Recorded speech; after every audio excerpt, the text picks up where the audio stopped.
Okay, I think we're good. Hello, hello, hello. Welcome back to the channel. I'm Captain Quasar, and welcome back to another live stream. We're back again. We've got some stuff to do, some stuff to look at, some stuff to see, as always. We got some Instagram posts, some Reddit posts, and a couple videos to look at today. It's actually a little packed. You know, sometimes I feel like I'm running out of stuff to talk about. I'm like, oh no, what am I going to talk about next? And then something else happens. It's the way of the world, you know? But as always, we got some fun stuff to start off with, so let's get into that first. Yes, it is time to get quazy. You are right, you are right. I want to put a fun poll up, but I need to think of a fun poll first. So give me a minute while we're looking through these first couple Instagram posts.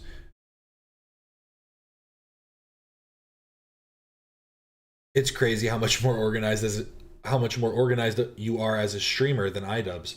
Hey, I try my best. I try and make sure that I actually have stuff like prepared. I want segments ready to go. You know, it's difficult. Yippee! What in the Monday?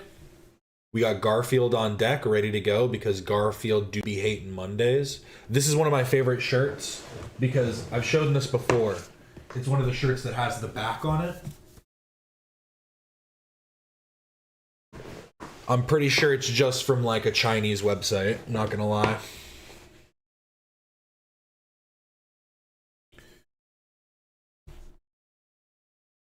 But let's get started. Always gotta have the Garf on deck. I was thinking about what I would do if I saw this on the freeway, and then I realized I probably wouldn't do anything. It really depends on how bad it's impeding traffic, you know what I mean? But if it's just keeping up, I think it's fine. For a second, I thought it was one of those delivery robots that somehow got onto the freeway, but it's not.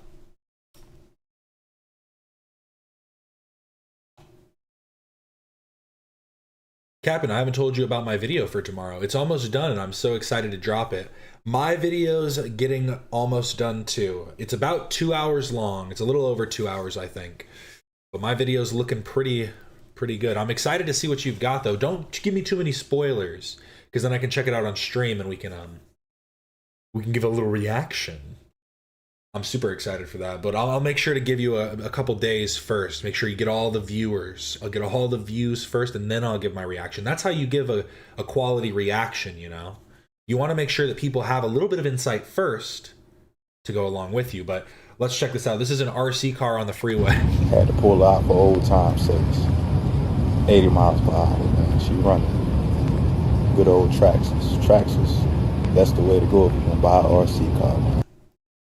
Having an RC car going 80 miles per hour on the freeway. I didn't realize he was also driving while recording this. Is he driving, filming, and driving the RC car as well? A multitasking maniac. RC car, RC truck. Had to pull out for old time's sakes. 2 hours of iDubbbz gonna be a rough watch. Don't worry, mine's not about iDubbbz. Mine's an escapist style video where it's just about cartoons and fun stuff for you to put on in the background when you don't have anything else to watch. It's one of those videos that you watch over the course of like 3 or 4 weeks when you just have extra time. That's what my video is.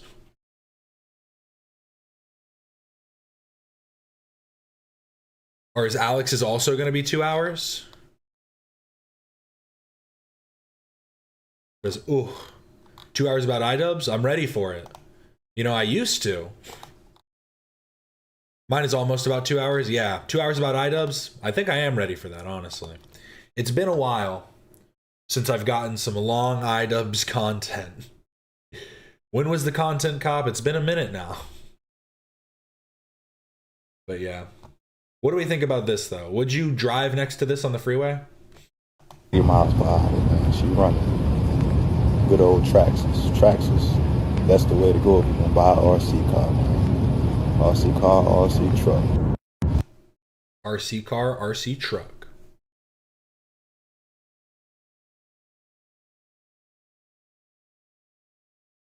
Yeah, this is the part that I'm saying. Just casually recording and driving an RC car on the highway and driving the car too. Had to pull out for old time's sakes. I have to assume that there's someone in the passenger, like in the passenger seat, driving the RC car. That's the only thing that makes sense. Still extremely dangerous, but also pretty cool. 80 miles per hour, man. She running. Good old. I didn't even think about that too. Also showing that he's probably speeding. This doesn't look like an interstate. I doubt this is a 75.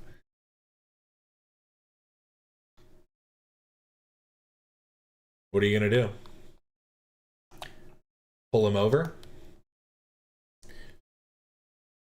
I guess this is the difference. The last video we saw was someone extremely locked in. This is the opposite of being locked in. I don't know how you get yourself in this predicament, but Lord willing, I hope I never see it. This is crazy. You know, I go get a car wash every now and then. Oh, actually, the last car wash I went to, it was one of those ones where you just, like, they take it through for you. And it was fine. My car went through okay. It was genuinely decent. But the person who went in after me, like I was watching my car go through and then I was watching this truck go through. This truck goes through and something smacks its side mirror. And literally the mirror itself, like the actual like part sticking out of the truck is fine. But I guess the part sticking out of the truck is fine. But the actual mirror, the glass, and like the components and stuff for whatever's inside just pop out and are just hanging there and the glass is shattered. And I was like, I'm really glad that wasn't my car. I'm not coming back here. It was a free wash. It was a free wash at a car wash that had really low ratings, and that kind of showed me why it had really low ratings. But hey, they did their damnedest to try and make my wash really good in hopes that I'd come back. Not gonna happen. But I don't think this person's ever gonna come back to this car wash. You can kind of see what's happening already, you know. You can see into their car. That's not usually something you want at the car wash.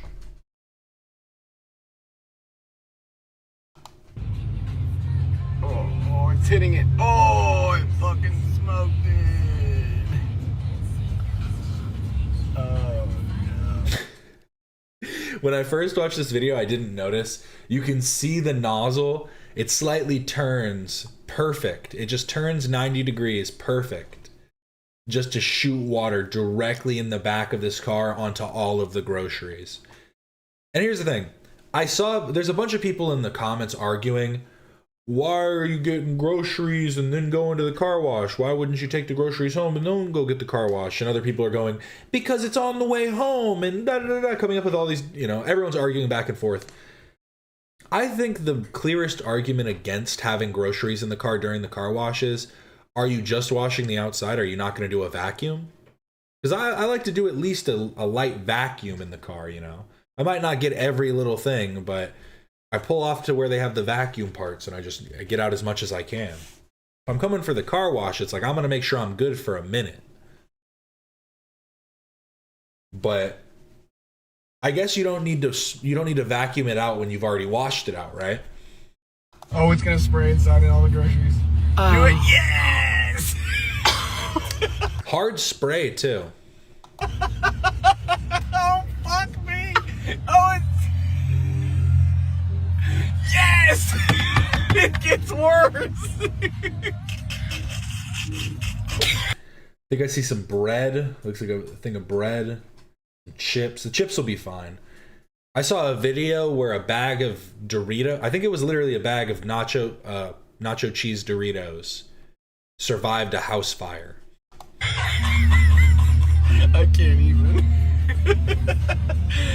Oh, fuck me. Dude. That person seemed like they had a productive day until the car wash happened. That was honestly, imagine how like defeated you would feel after that. You're like, you know what?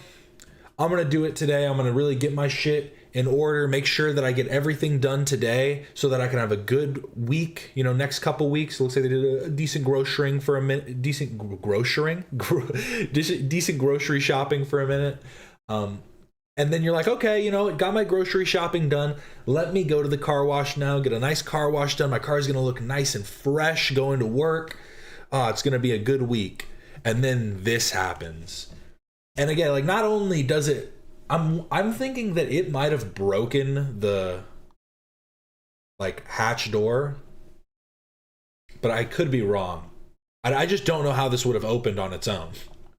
Like, I feel like it broke it initially and then yanked it open to spray water inside of it. Pull forward, bro. Yeah, the part that I was confused about, It's telling her Look to how it stop. broke the thing. yeah, most of the car washes that I've been in, like at least the like drive-through ones where they don't like take it and then like do a full detail and stuff. If I'm going into the car wash, usually I'm on like tracks. You like get locked into some tracks. I guess they're just going to an old school car wash and it's showing why that's an issue. Because dumbasses don't know how far forward they're supposed to pull. Is this on you or is this on the car wash? I don't know if this would work in court. You mean you broke their nozzles? They're gonna countersue. Thing's bent now. Oh no. She's gotta be so big. Save that. Send it. Yikes. Big yikes. Do you think they're part of the monthly wash club? Maybe a platinum member. Possibly. You pull the best videos, Captain. I'm telling you, my feed, my algorithm is perfectly curated. I get some pretty good stuff. See, and this one was a little bit more popular, almost 100,000 likes. But then I also get some more niche stuff too that we'll see in a minute. Would you trust him? So this is the Demolition Playground. That was a close one. Here's a little bit of a close call for you. Ride with me and we'll jump the wall. Sure, why not? They're gonna jump the wall. It's a big day. Hop in, let's go.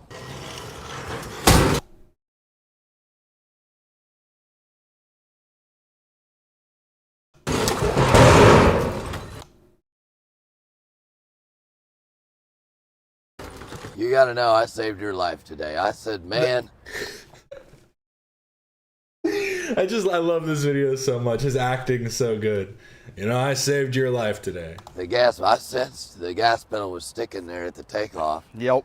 And Good thank on goodness we got out of that car. Look at how bad it would have been. If I we'd know, been in right? You would have been pretty safe in the back seat, there. but That's how I operate around here. I think safety, and I called safety right back there. You want to ride with me and we'll jump the wall? sure. I saw someone, I think, said it in the comments. He's showing like that he actually does think about safety. This might be the Demolition Playground, but they're not just a bunch of idiots. I might be a jackass, but I'm not a dumbass. Don't get me wrong. Sure, why Well, not? hop in, let's go. I just need to see it one more time because that car got literally obliterated.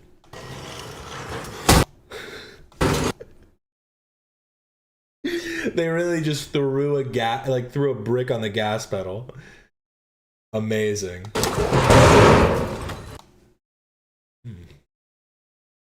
Think we can still scrap it. Scrap it for parts. This was a big one. This shit is tough. Have you guys been hearing that the new acronym, it's not even an acronym now. The new shortened phrase is this instead of this shit. TS has always been this shit. It's like how people have been using YT to mean white. And it's like, bro, that's YouTube. YouTube people? I swear that confused me for like probably like a week. I saw it on like 2 or 3 posts throughout like a week and I was like, what does that mean? And then then it was a very explicit white people post and I was like, oh, okay. Yeah, this shit is flipped.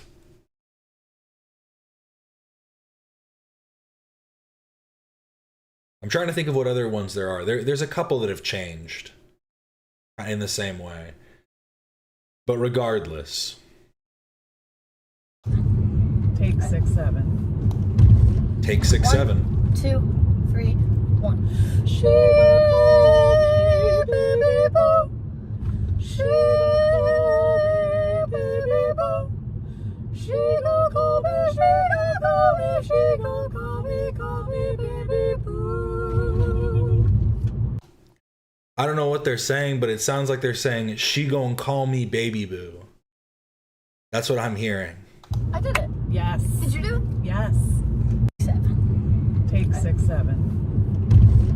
1, 2, 3, 1. She gon' call me baby boo. She gon' call me baby boo.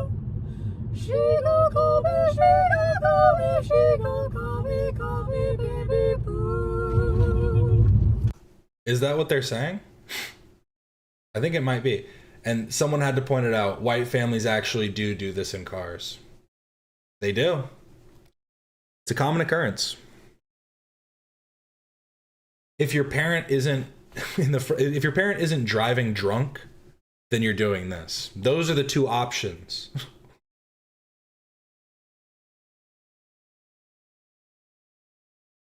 It's a new meme.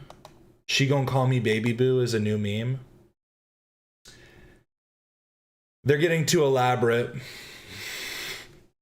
Bring back troll face.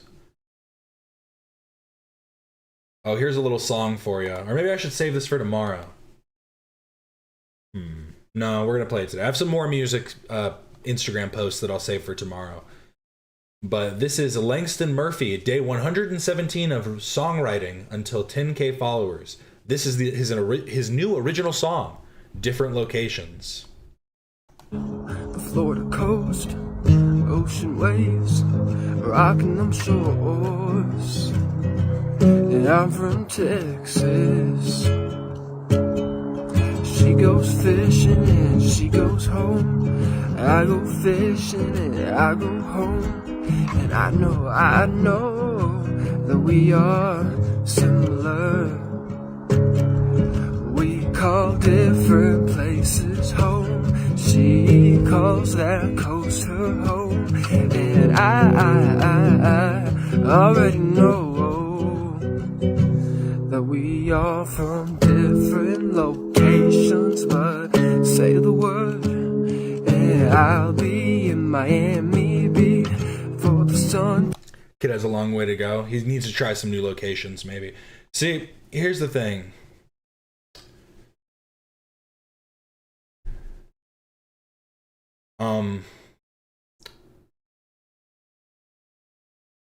I never really understood why people needed ghostwriters. I always thought writing music seems kind of easy, but now I understand.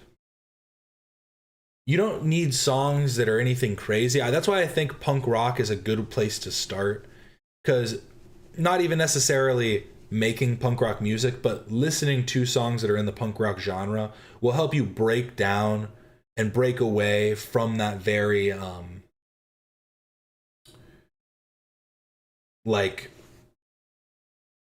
performative nature of music into like a intentionally, it's hard to explain because all music is performative, obviously, but I feel like there's a difference between playing into the performance versus trying to mask reality with performance. And I think punk rock does a good job at that by making songs that are just about like going to the grocery store or like suicidal tendencies, institutionalized, the whole like thing about him wanting a Pepsi from his mom, stuff like that. It's like, it just sounds stupid, but you can still make a song sound good that way, and you don't need things to be so deep.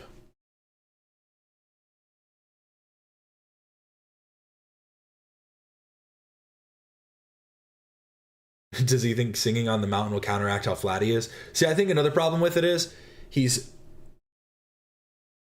I don't want to say he hasn't gone through puberty because that's rude, but he's still young, so his voice isn't as deep as it'll become, and he's definitely trying to do like a more like, she goes fishing and she goes home.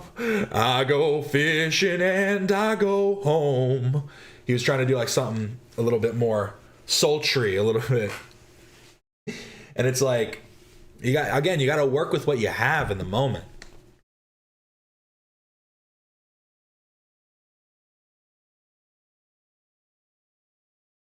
Punk is all about expression. Well, yeah, and I feel like that expression comes out through it can at least come through in a more playful manner a lot of the time. Fun poll? I don't know what to fun poll. Will this one give me an idea? Here, Tom James Dewey. Here, I'll try and come up with one really quick off the dome. Oh my god, this one's also about the mountains. Interesting. This one's about the mountains that the kid was just in. The day of the fire we had run for the mountains. The man was a stranger and my mother was shouting. But we hid inside a cave where every utterance bounces. Dear diary, realign me. There was something about him. The day of the fire we had run for the mountains. The man was a stranger and my mother was shouting. But we hid inside a cave where every utterance bounces. Dear diary, realign me. There was something about him. The day of the fire we had run for the mountains. Oh my god. This is interesting. Is that all you have to say?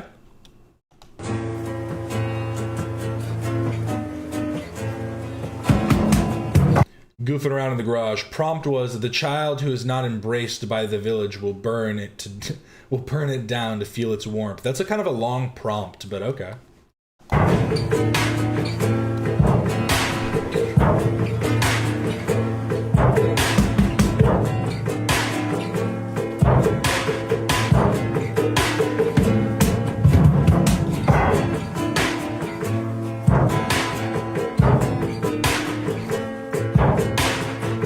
My first time tasting smoke. I had kissed scorched spirits before. He, fragile as a fortune cookie, was passing by and through me, pacified by beauty and patronizing beauty.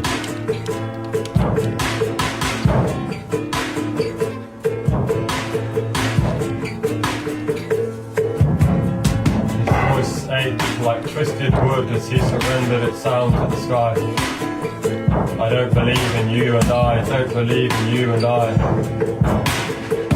The army. If only they recorded this with a good microphone. Who needs a good microphone? You want that raw sound. Of fear induced my eyes to part with their spheres. He had failed to embody the cowardice of his conviction. And try as he might, he couldn't inhale sharply enough to take the words back. His face hung like tomorrow's rain. His cheekbones were the cheat code to a hollow game. I crave to believe in the ace up his sleeve. Crop circles on his skin looked alien to me.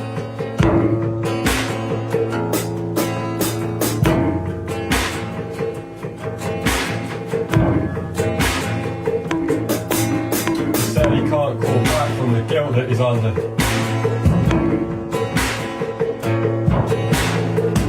Fed life to a siren, now she's singing to supper.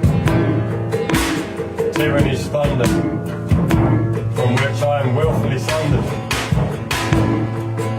His pose to pollute Parisian summer.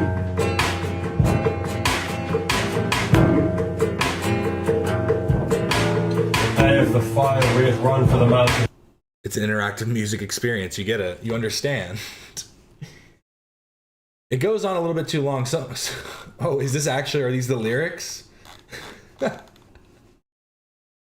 These are the, okay, he actually wrote out all the lyrics. This video is so long. It only has 5 likes. Let me give it a new one.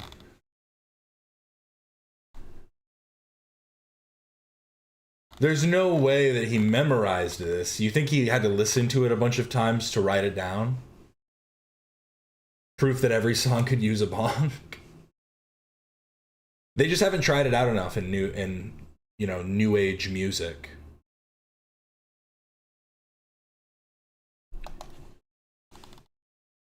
I think the first one I watched had more likes. Did it? It had 300. This one had 300 likes, but this is what I'm talking about. This is when you find the niche stuff. If you're not in the niche, if you're not on the niche side of Instagram, I feel bad for you. Oh, who here knows about Macka B? Anybody? Who here knows about Macka B? It's Macka B's Medical Monday. I don't know why I thought I read that wrong. Macka B's Medical Monday. This vitamin is essential for your health. Take it away, Macka B. Vitamin C. Vitamin C. I'm still trying to come up with vitamin C. Vitamin C. Good for the colds and flus and boost your immunity. Helps absorb the minerals in your body. It's an antioxidant and very healthy. In a certain fruit and vegetable plenty. Vitamin C it in a lemon, vitamin C it in a lime, vitamin C it in a oranges and peppers and thyme, in a kiwi, in a guava, in a berries, in a kale. Vitamin C it in enough fruit and veg without fail. Papaya, amla, mango, moringa, melon, watercress, so much in a nature. So many benefits, which part shall I start? Blood circulation, good for the heart. Also good for the skin because it good for the collagen. Very helpful for repairing and it good for the healing. It's an essential vitamin and you must get it in. And the best way to get it in, healthy eating. Nickname, vitamin C. Vitamin C. Vitamin C. And this is Medical Monday with the man, Macka B. Yes, I am. Shout out Macka B. Yes, this is the cucumber dude. He has a lot of songs like this. I don't know if he has that one pinned. That was one of his most popular ones for a while, but it seems like he's branched out a bit. I'm still trying to come up with this poll. Should I just do a what's your favorite fruit poll? But then I only have 4 options. That's what the issue always becomes. Because then I have to like designate it into like categories.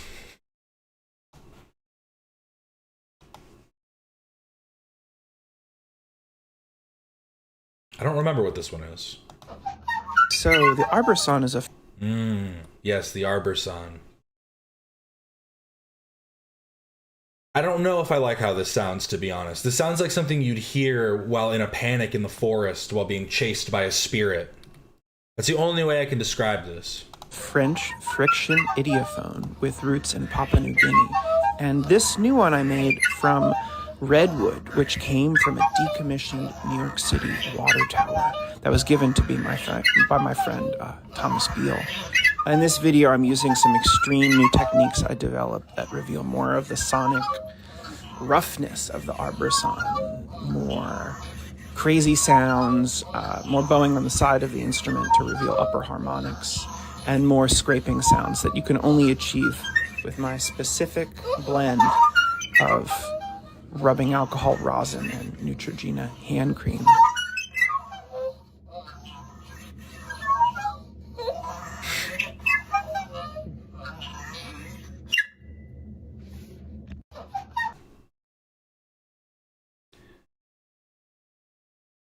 Yes, no, maybe, I don't know. Can you repeat the question? I'm so ready. Who's ready for the revival? It's coming out soon. They were smart too.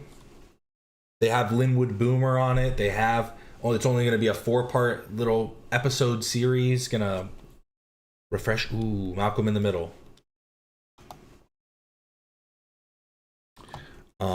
I am just gonna do fruit, question mark? Yes, no. Maybe so. What?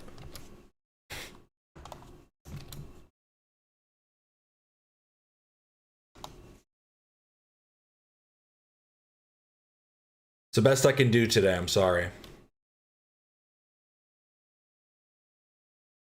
This is testing even my limits on experimental music. I don't even know if this is meant to be. Oh, D-Fiction. Is he related to Alex the Fiction? Interesting. Characters in my life, and I hear their songs ringing in my ears, even as they rest silently across the room. Characters in my life. But they're instructive, nonetheless. So, I'll just say, we should take a minute to understand the four parts of this instrument. I guess he talks about all types of instruments. Interesting.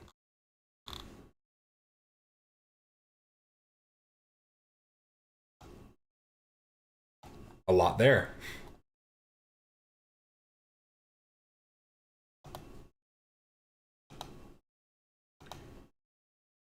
So, LolcowLive, Keemstar talked about the H3 podcast and potential collaboration. I gotta be honest, I don't see that happening. You know, they were on a bit of a rise for a minute, but then they kind of took a nosedive pretty hard. And it's not like, oh, they're getting such lowly views, and it's just they're not really doing anything. What is the content? As individuals, I find them a bit annoying. The only parts that are entertaining are like the manufactured drama and like, all the storylines that they developed. But like, if it should just become a podcast, then like, why would I ever care? And also, this is a little confusing to me too. So that this is Keemstar's like house on the lake or whatever, because I remember they were in this like movie room for a different it wasn't the Fat Camp, it was something. They were for a different like event stream that they were doing. The fruit poll is going good. Only 41% are saying what? But most of the people are saying yes. I think that's kind of the way that it should go. It's like, what are you talking about? But yeah, probably. Regardless, yes. I just want to say, me and Ethan, we came up during that legendary 2016 YouTube, and the fact that we're still going strong, and the H3 community has supported this creation, even though me and Ethan were arch enemies for many, many years. The rest, they all just look so bored. He's just on his phone. They're both like half asleep. He's slumped in his chair. Is awesome. It's a testament to how things get when you get older, right? Your values change, and you just start having respect for some of your peers that have not only found success, but found success for a length of time. And I think that's where they're all just chill maxing. They're relaxing. Really boils down to between me and Ethan. He has created such a very unique H3 community, right? And this thing is also very original. And I think at the highest levels of like entertainment, online entertainment, you just. There are moments when they're just like too still. She's like a little bit like leaned forward and just like standing completely still.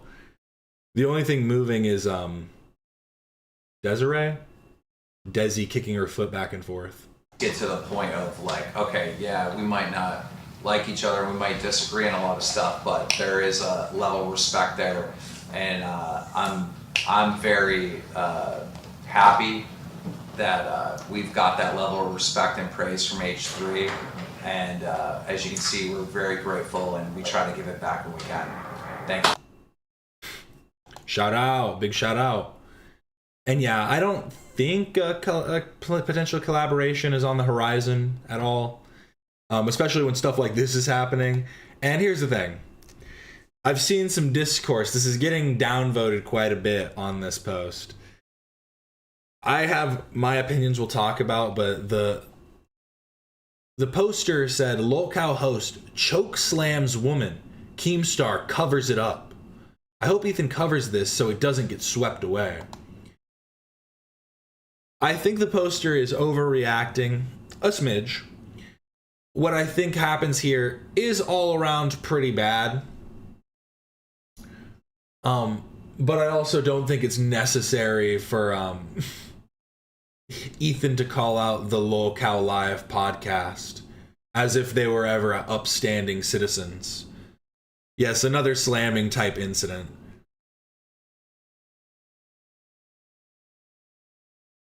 I still just don't trust a man who wears a bandana in all circumstances. In the pool, at the, in the store. Where else would you go, really? There's businesses, and there's home, and there's the pool. That's about it. The 3 places, and he uses them everywhere. Interesting. See, I'd say the beach, but that kind of is covered by saying the pool. Body, just water, by water. At home, at a business, or by water. All bandana. Interesting. But yes, so it looks like, I don't know who this is. I can't tell at this angle. I don't think I was able to tell watching it, but they're pouring, I can't tell what this is. Is this a ranch? Like, it looks like a ranch. Like, it looks like straight like ranch dressing just getting dumped out. Boogie's sitting here with the 1,000-yard stare. And then what happens is she comes across and dumps a bunch of ranch like all over Billy. And Billy grabs her by the shirt, yanks her down. No, you didn't get assaulted. He says, "Don't put that shit on me." You got a ranch. I got a ranch by a psycho. And he did grab her by the throat, I will say, and he threatens to kill her. All around, very bad. But I see a lot of people arguing about, like, oh, he assaulted her by grabbing her. And it's like, if we want to get, like, super into the legal grounds, he probably assaulted her by what he did, but she also would have been assaulting him by pouring stuff on him. That is also a level of assault. So, and it could be considered battery in some, like, both of these could be considered battery on some level. So, in some jurisdictions, but definitely bad all around. But again, it's like, am I supposed to have thought these people were upstanding citizens? Like, they're clearly all just a bunch of drunk nincompoops sitting next to piss bottles, it looks like. This is literally a piss bottle, is it not? Am I wrong?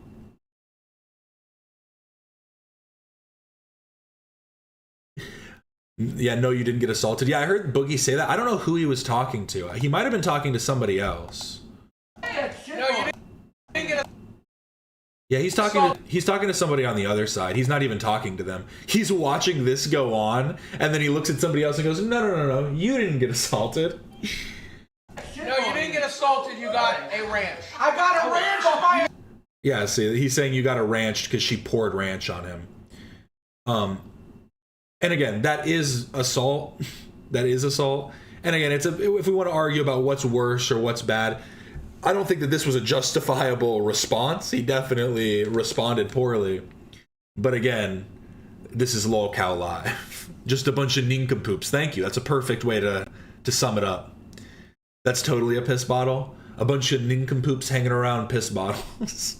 Pouring ranch on each other. This is some crazy, trashy behavior. Definitely. Psycho. What just happened? We're good. She just ranched us all and then skipped over. Okay. All right. Let's stay separate. Someone just hit the glass hard. That would be Glammy. Billy pulled Glammy down from fucking. She was pouring ranch on everyone. Glammy. I will fucking Oh, that's Glammy. Oh, I think he threatens to kill her again. kill you. Billy, you can't be saying that. See, I'm starting to feel like clavicular, all of these cortisol spikes. It's not a good look, guys. Yeah, I mean, that is like the whole podcast, right? Is pushing the limits and going too far. It's letting things go just far, like just over the line, just too far. I was going to say just far enough, but I was like, no, it's just over that line of far enough. Calm down. Come this way. Go this way. I will fucking kill. Billy, chill.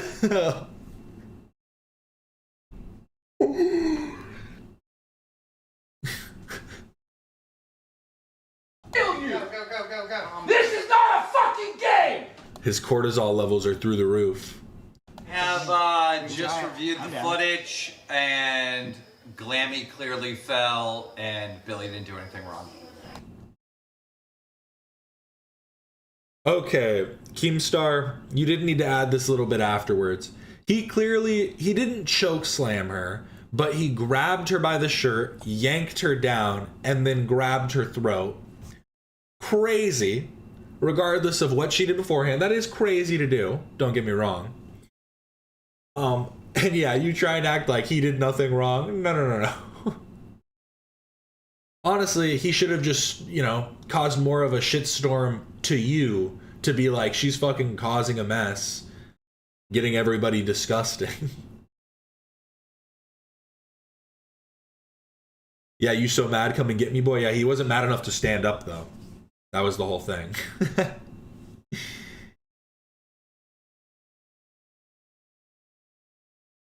How is Boogie like the third skinniest person on the couch? Well, this isn't Boogie in his prime.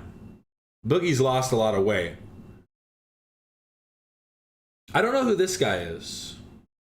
Because this is Kid with a Microphone. This is Billy the Fridge. Boogie2988. Who's this guy? I also don't know who these guys are. These are just some nobodies.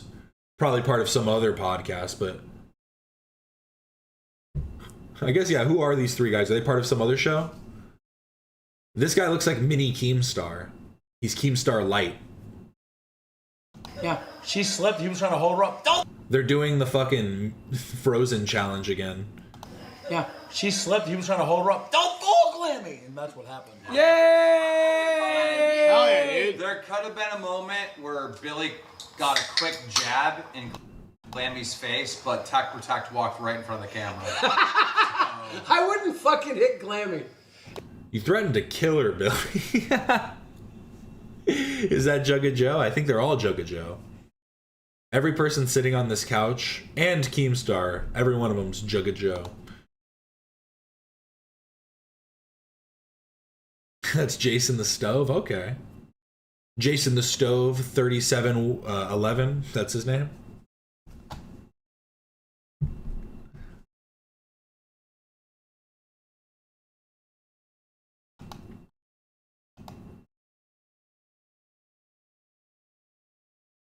Oh yeah, Guam's cousin Quam, girl with a microphone, kid with a camera. Did I say kid with a microphone? I swear when I first started talking about Guam, I said girl with a camera at first too. Fucked it up. I hope I didn't. But now we get onto the Hasan stuff. We're gonna go over it pretty quickly, I think. Or actually, before we get to the Hasan stuff, I wanted to talk about this briefly. This is a bit of a jump scare, but Matan Evan just had Oliver Tree on his podcast. Let me actually run back to the question he asked him. If the Bible can get married, who is that? Your boy. There's Mike just having a little bit of an issue there. How can men get married? Let me rephrase. How can men get married if the Bible clearly states marriage itself is a covenant between a man and a woman? Forget the law. It's completely impossible to begin with. I'm sure you would agree, Oliver. I don't know what you said, but what the fuck is this guy doing here, dude? Bring in Jimmy Lee. What's up? That's the worst comedian in the world. To be like, do you agree that gay marriage it's not that it shouldn't be allowed, it just doesn't exist. Now here's Jimmy Lee. How you doing? Doing good. Hair's looking good as per usual. Look, I want to tell you something. What? How to get a fat girl in bed. How? The whole thing was a little bit boring. I stopped watching after the Jimmy Lee part. because it was just, I could tell Oliver Tree was prepared to like go toe to toe with Matan. Like he definitely was. And so Matan definitely reeled it in quite a bit, I think, to also get that kind of because the whole thing is it's the subversion of expectations, you know what I mean? So that subversive humor can only be done by subverting whatever the interviewer or whatever the interviewee is doing. And honestly, my favorite part of this whole thing was quite literally just the fact that Jimmy Lee clearly got super upset that Oliver kept making fun of him. I think Ethan is scared to go on Matan because he would pull something like this. No, definitely. It was also, he can't go on now because it was a little cringe when AB said that he should just bring the whole crew along. It's not like Matan's gonna assault him. And I don't think that AB would particularly intimidate Matan, because like, what are you gonna do? Beat him up? He was talking shit to like UFC fighters. Matan's got some balls on him, I've got to be honest. And I would expect him to do something like that. Imagine Matan brings out Dan Blazarian. I guess that would be fine, right? A debate between Ethan and Dan Blazarian on the Matan Evan podcast is probably one of the only platforms that it could work. But this is about Oliver Tree and Jimmy Lee for the moment. Piece of cake. Take a seat next to him. Take a seat. What do you call an Italian whore? He's yelling in my ear, dude. Dude, come here, Oliver Tree. You got two branches too long. Get over here. You want a big gulp? No, I want to know if you want to go on a vacation. Pull that mic, Jimmy. Pull that mic closer to you guys. You want to go on a vacation? What is it? Everybody You want to do that? Do it, yeah. Yeah? What do you call an Italian What? Prostitute. You're yelling in my fucking ear, dude. I can't even hear you. What'd you say? What am I You're doing? yelling in my fucking ear, bro. Well, you're hollering at me. I now. know, but I have sensitive ears. I did Me damage. too. I'm sorry. Let me ask you a question. Yeah. Is that better? Or you couldn't hear me? Yeah, I like Jimmy, get closer to him. Let me ask you a serious question. How do you get a fat girl in bed? You already said this fucking stupid ass joke. Piece of cake. Is this it? This Is is your it. big idea? Wait a minute. Who had this idea? He told me you did. This was your idea. No, it was his idea. How you been? When was the last time you brushed your fucking teeth, buddy? The blue? It smells like shit. What's the blue? What's the blue for? You want some? No, you. Why are you blue? You're white. Bro, we already went through this all. It's been the whole interview is just me How's your music? You can tell Jimmy's getting nervous. He started shaking his leg here. Not well. Why? Bro. I hear you sell out. To empty stadiums, no? Yeah. Is that Pretty true? much, yeah. Dude, I'm down bad. So how I you started been? working at Universal Studios. What are you doing? Just pushing the new Avatar movie. Really? And how's your career going? Not good, dude. Why? I hear you make like $1 million a year. Pull the mic close in the middle, guys. Okay, can you move the mic? Oliver, let me ask you a question. How many branches do you have now? Have you grown over the years? No, bro. Why? It's been successfully downhill. Are you scared? Bro, what was the last time you brushed your teeth? Tuesday. A week ago. Was this the joke here? He didn't brush his teeth. That's the whole fucking He told me not to. The idea, I don't know if that's I don't know if that's true, but I could see Matan paying Jimmy Lee to not brush his teeth for a week. And I feel like Jimmy Lee might do it. Purely just to be able to get the spot on the show. He's gone downhill. It's a bit surreal. Only a bit though. Really? Yeah. That's correct. I don't realize that. How do you get a fat girl in bed? Watching this without context is insane. Watching this with context is insane. Gotta be honest. Bro, you already said this stupid joke. Which joke? I don't know. I'm Is this the whole thing? He didn't What do brush you- his teeth? That's the joke? Jesus Christ, bro. Get him a fucking breath mint. Oliver, how you doing? Bro, you smell so bad. Jimmy, get closer My to wife his told me face. my Chinese name last night, Oliver. Come quick. Heard that one before too. He hasn't written any new material. Here, I'm gonna try and think of one. I'm gonna try and think of a quick joke. It'll be as good as my fruit poll. Bro, get him a fucking breath mint or I'm gone. Good to see you back in men's clothes, dude. I gotta go. All right. Get Get him a fucking in the house. Go to the fucking dentist, Jimmy. Jesus. And what's his story? I had him on my show like 3 years ago. It's the worst comedian in the world. Amazing. Yeah, do you know him? It seemed like you guys knew each other. I feel like I maybe met him at one point. I just brushed my teeth. Bro, you didn't do shit. brushed my Step the fuck back here, bro. Keep it 2-3 foot. Bring it in. Bring it in. What do you want? Handshake? No, bring your legs in. You're scaring a lot of the viewers. Bring them in. Jimmy, you gotta fucking go. You gotta get a You need to go to the dentist, bro. I'm telling you, it's just dental floss. Just a little dental floss. I'm a dentist. Really? Yeah. So then what's up with the oral hygiene? I'm going to tear your nose down and build a shopping center. That's what we're going to do. What does that mean? He made him flinch right here, though. He actually did. He's insane, bro. Haven't heard of that guy for years. So what's going on? Let's move on. Let's move on. That was just a segment of the show I owed to him. Okay. For some dental stuff. That's good, bro. So you're getting free dental work for that. I don't know if I would trust a dentist who doesn't brush his teeth. I wouldn't exactly consider that free. Oh, fuck, bro. I'm trying to move you back over Okay, there. you want me to move? Yeah. Alright. You don't smell much better than Jimmy. Thank you.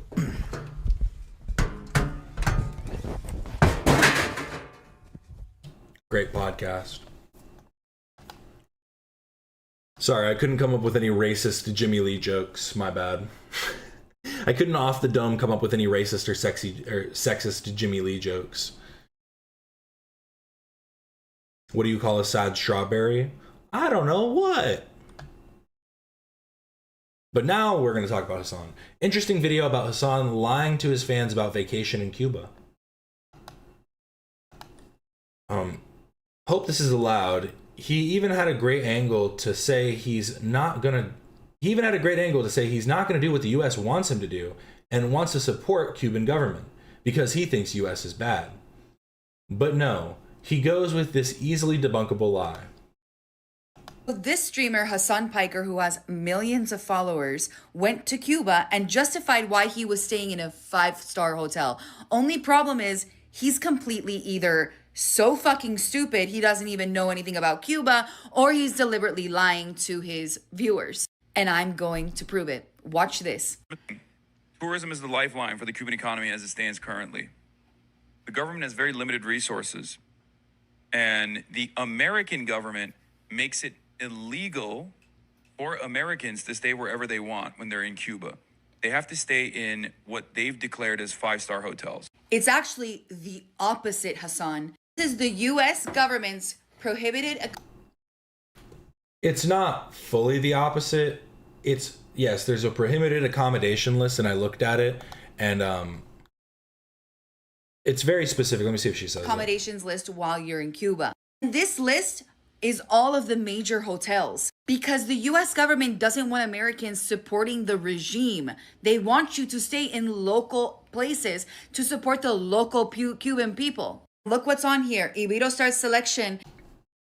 But the main thing is because they want you to use things like Airbnb. And I was looking to see, and I bet you they went for a hotel because it was cheaper. Because I was looking at like the Airbnb prices to see. And like, you know, there's some for like 130, 200. In like the area that I would have, because I read one article that said that they were staying in,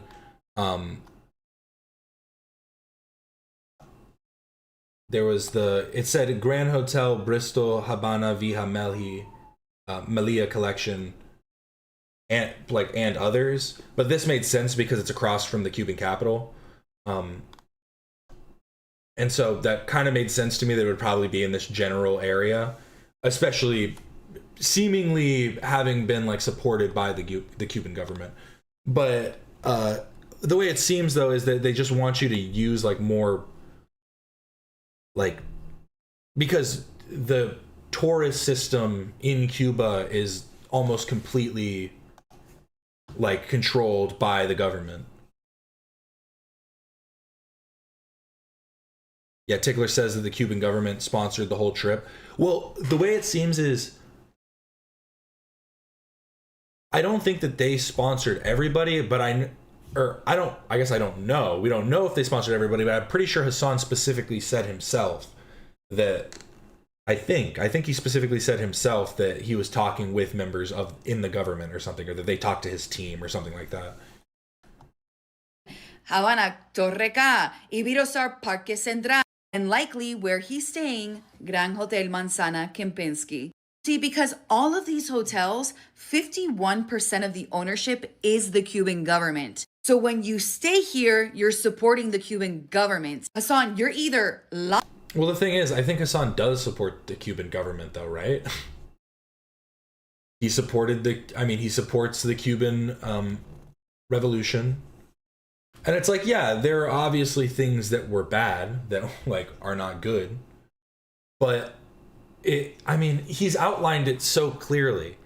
He believes in illiberalism. He believes in an illiberal society that is run through like authoritarianism. He just thinks that it should be authoritarianism for the left. That's the only difference.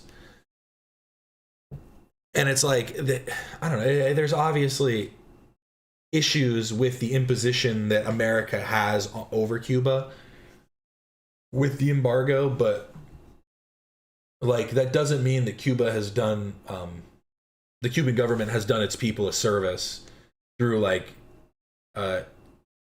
its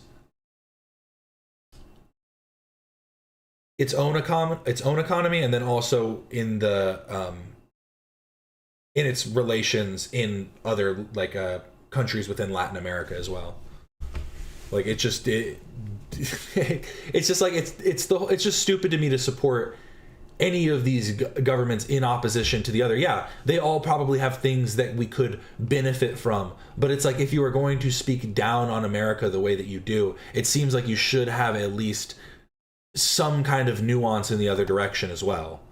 Like it's just so ridiculous. Fidel Castro is his icon. lying to your followers. Most likely, you don't know anything about Cuba. But Batista was evil, so that means Castro was the good guy, right? What I would do to debate Hasan Piker given this topic? Come bingo.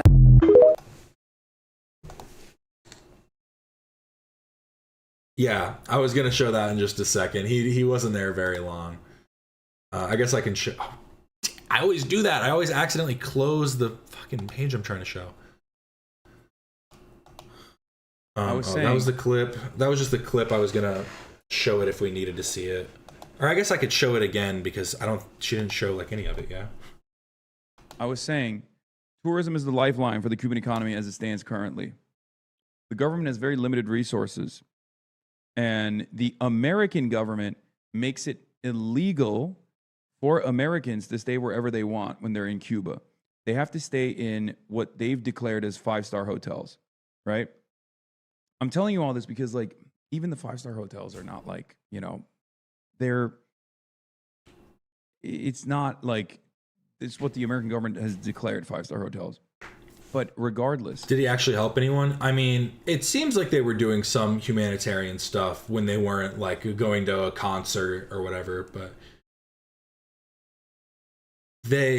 he said that he was talking to some doctors I saw. In comparison to the situation on the island, it's prosperity pretty much. And experiencing that dichotomy has like definitely fucked me up. Definitely.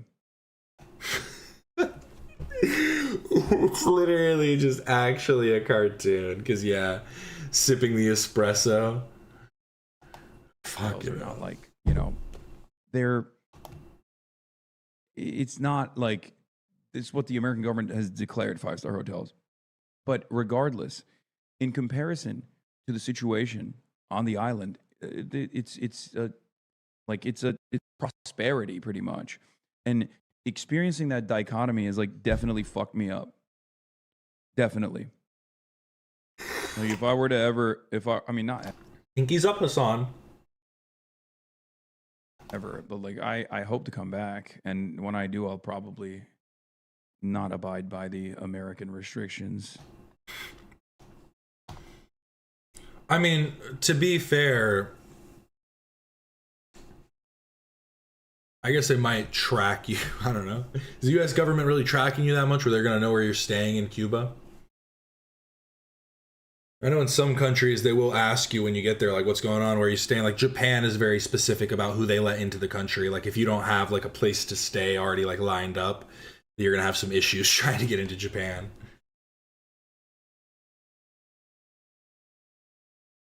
Yeah. And yeah, he's back already. Made it back, safe and sound. It's literally a comedy. It writes itself. It's a parody of itself.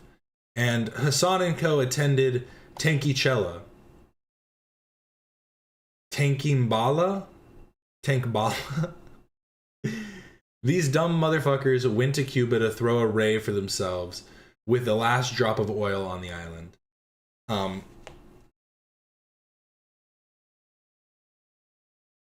It is just crazy.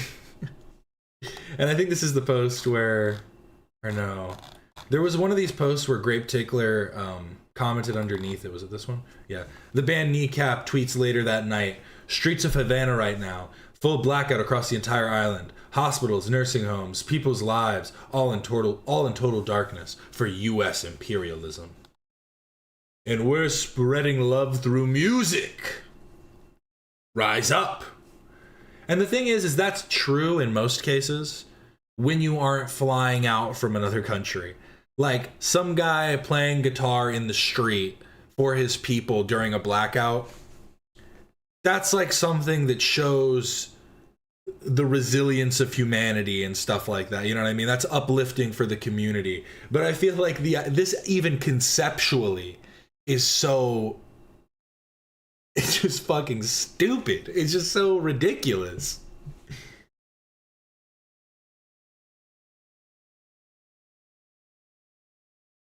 Why does he have the Irish flag flying in the background? Keep my culture out of your mouth, Hasan.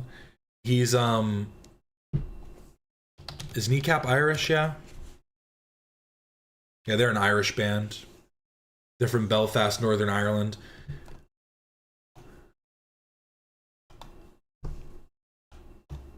It's so loud.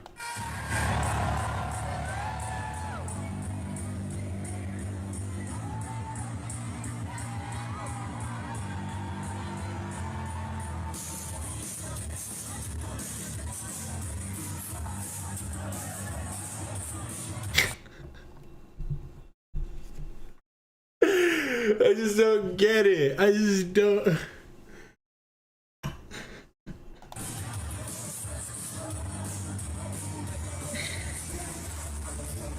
Like, it's cool, I guess. It's cool. Cool for them to come play some music. Yeah, Kneecap is Irish, yeah. It just feels so ridiculous.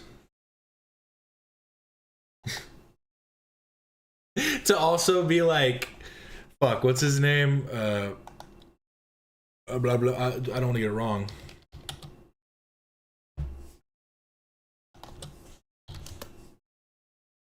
Yeah, Diaz-Canel. Miguel Diaz-Canel. He has like one of the lowest approval ratings in all of Latin America. Like, because of Cuba's economy. Like, he has one of the lowest approval ratings in Latin America, and it's like,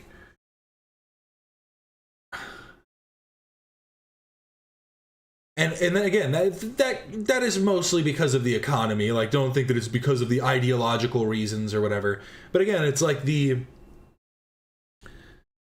we're not opposing like revolution. We aren't opposing resistance. We are opposing like this idea that the thing put in place afterwards is wholly righteous, like in turn. It just doesn't make sense.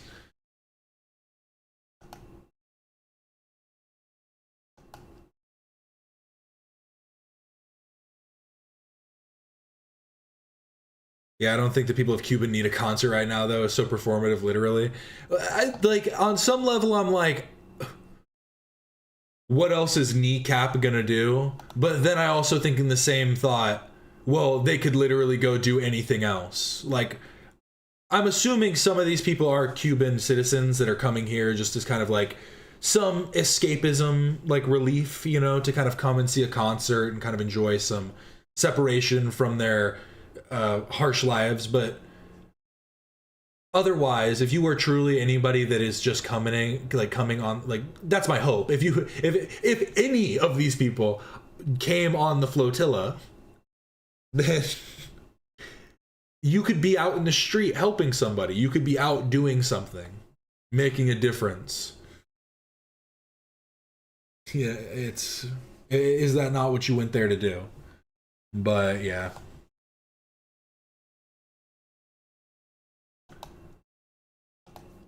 And now we move on to this. The collapse of the Manosphere. Okay, I think we might have time to get through all of this. The collapse of the Manosphere. Betrayed, arrested, cucked, clavicular, Andrew Tate, Sneeko. That whole title was really just a big...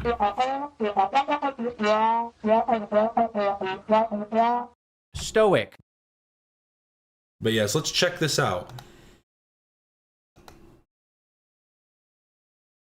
Yeah, volunteer in a hospital, even if it's making drinks or transporting patients, clearing up the streets, handing out food to people, literally anything over that. Yeah, literally. That's literally my point, is just going out. And that's my first thought too, is obviously there are some people who buy up spaces for Airbnbs and might not even, maybe they don't even live in the country, whatever. Like there is that concept as well, that it's not necessarily helping the community. It's not always helping the community to get an Airbnb, but I feel like there's a higher likelihood as well of being more, just having more time invested into the community when you're in like a more local space like that, as opposed to some major hotel. Just in general, like regardless of the embargo, just Airbnb versus hotel. But yes, let's get into this. The Manosphere. A team was... The Manosphere. We tough? Yeah, let's go. Got my chain on. Got my chain on for today. New chain. Shout out my uncle. Big ups. Being assembled to save the young men of today from the Matrix. Look in his eyes while he does it. It is a suppressed homosexual rage. A team of looks-maxers and JQers. Their goal is to save the young men of society from the evils of feminism. First, there's the glue of the group, Clavicular. He started doing steroids at 14 years old. I hopped on steroids at 14 years old. He now spends his time on forum advising 14-year-olds. Willie took the AliExpress route with the title. Just as many search terms as possible. He just needed all of those key terms to just be pumped in. The algorithm's gonna love it. He also fucked up here. He added a period instead of a comma. Willie, the video's been out for 20 hours. You've got to fix this. Make it an exclamation point. Cucked!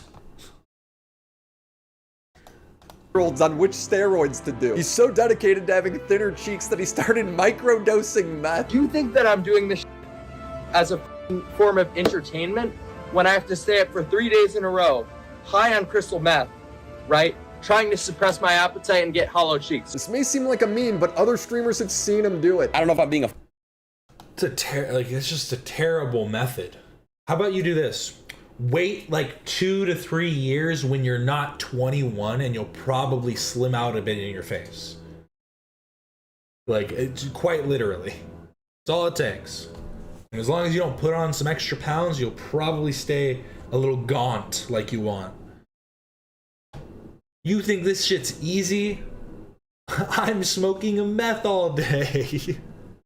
Wild. Fucking snitch.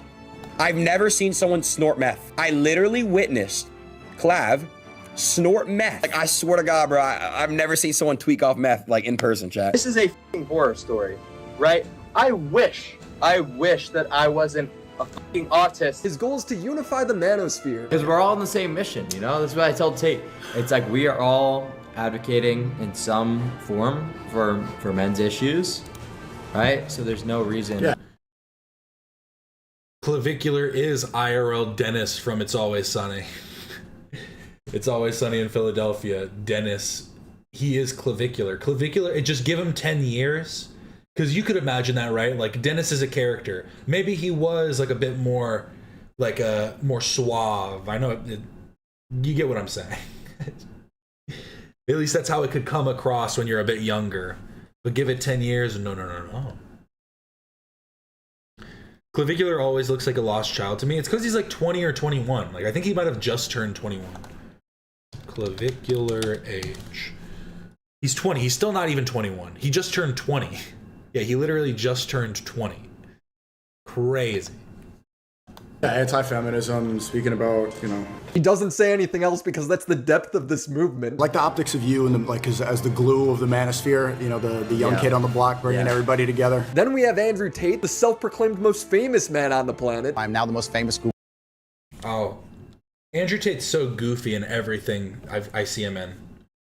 I just can't unsee those like Wojak Andrew Tate memes now. Buddy together. Then we have Andrew Tate, the self-proclaimed most famous man on the planet. I'm now the most famous Google person on the planet, but it's the most followed man on the planet. If you were to ask 1,000 random members of the public to describe Andrew Tate, what is the first word that would come to their minds? One of the most Googled men on the planet, a famous 6'3" billionaire. How would they describe him? Famous? Humble. Correct. He has human trafficking charges against him, with one of his victims being a minor, Nick Fuentes, the Mexican white supremacist with the most diverse friend group. Epstein's my boy, dude. Let's just be honest. Epstein was cool as fuck. There, I said it. People who, although they appear to be white, they are white.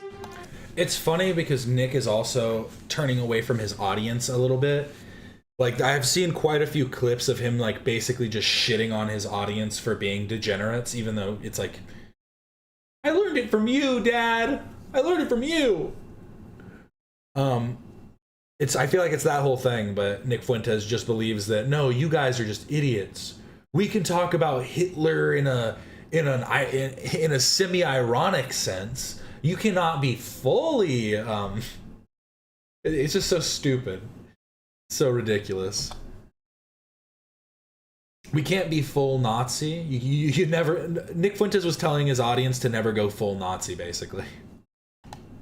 Skinned or light-skinned, they do not identify as white. Then when they get accosted, they say, hey, come on now, don't lump me in with them. I'm not white, I'm Jewish. You saying you're a white supremacist? I'm not white supremacist. I'm Mexican. This man leaves his basement to go to a club, and he's not even able to talk to anyone. Bro, we set up the most lit collab, I feel like, of all time.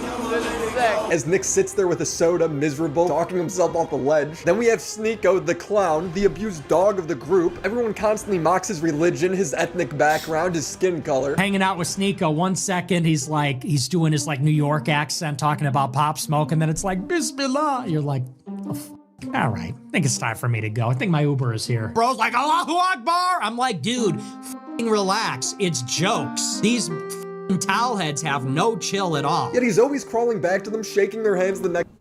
Why, Willie? Why would you? I know it's not. Why would you just leave a slur, like a fucking derogatory term, just in the beginning of your video like that? Crazy.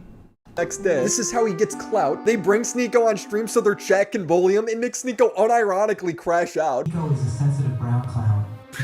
Why are you laughing so hard, bro? Dude, brown clown. Why are you laughing so hard? Because I started that, bro. Yeah, brown clown is his. Yeah, it's just sexy. That's his IP. Sneeko, they're racist. They're laughing at you. You were their clown. Brown. It's not funny, bro. It's racist. Myron just laughing along with them too. We all know Myron wants to be white. We've seen all the clips. We've all seen the clips of Myron literally going into.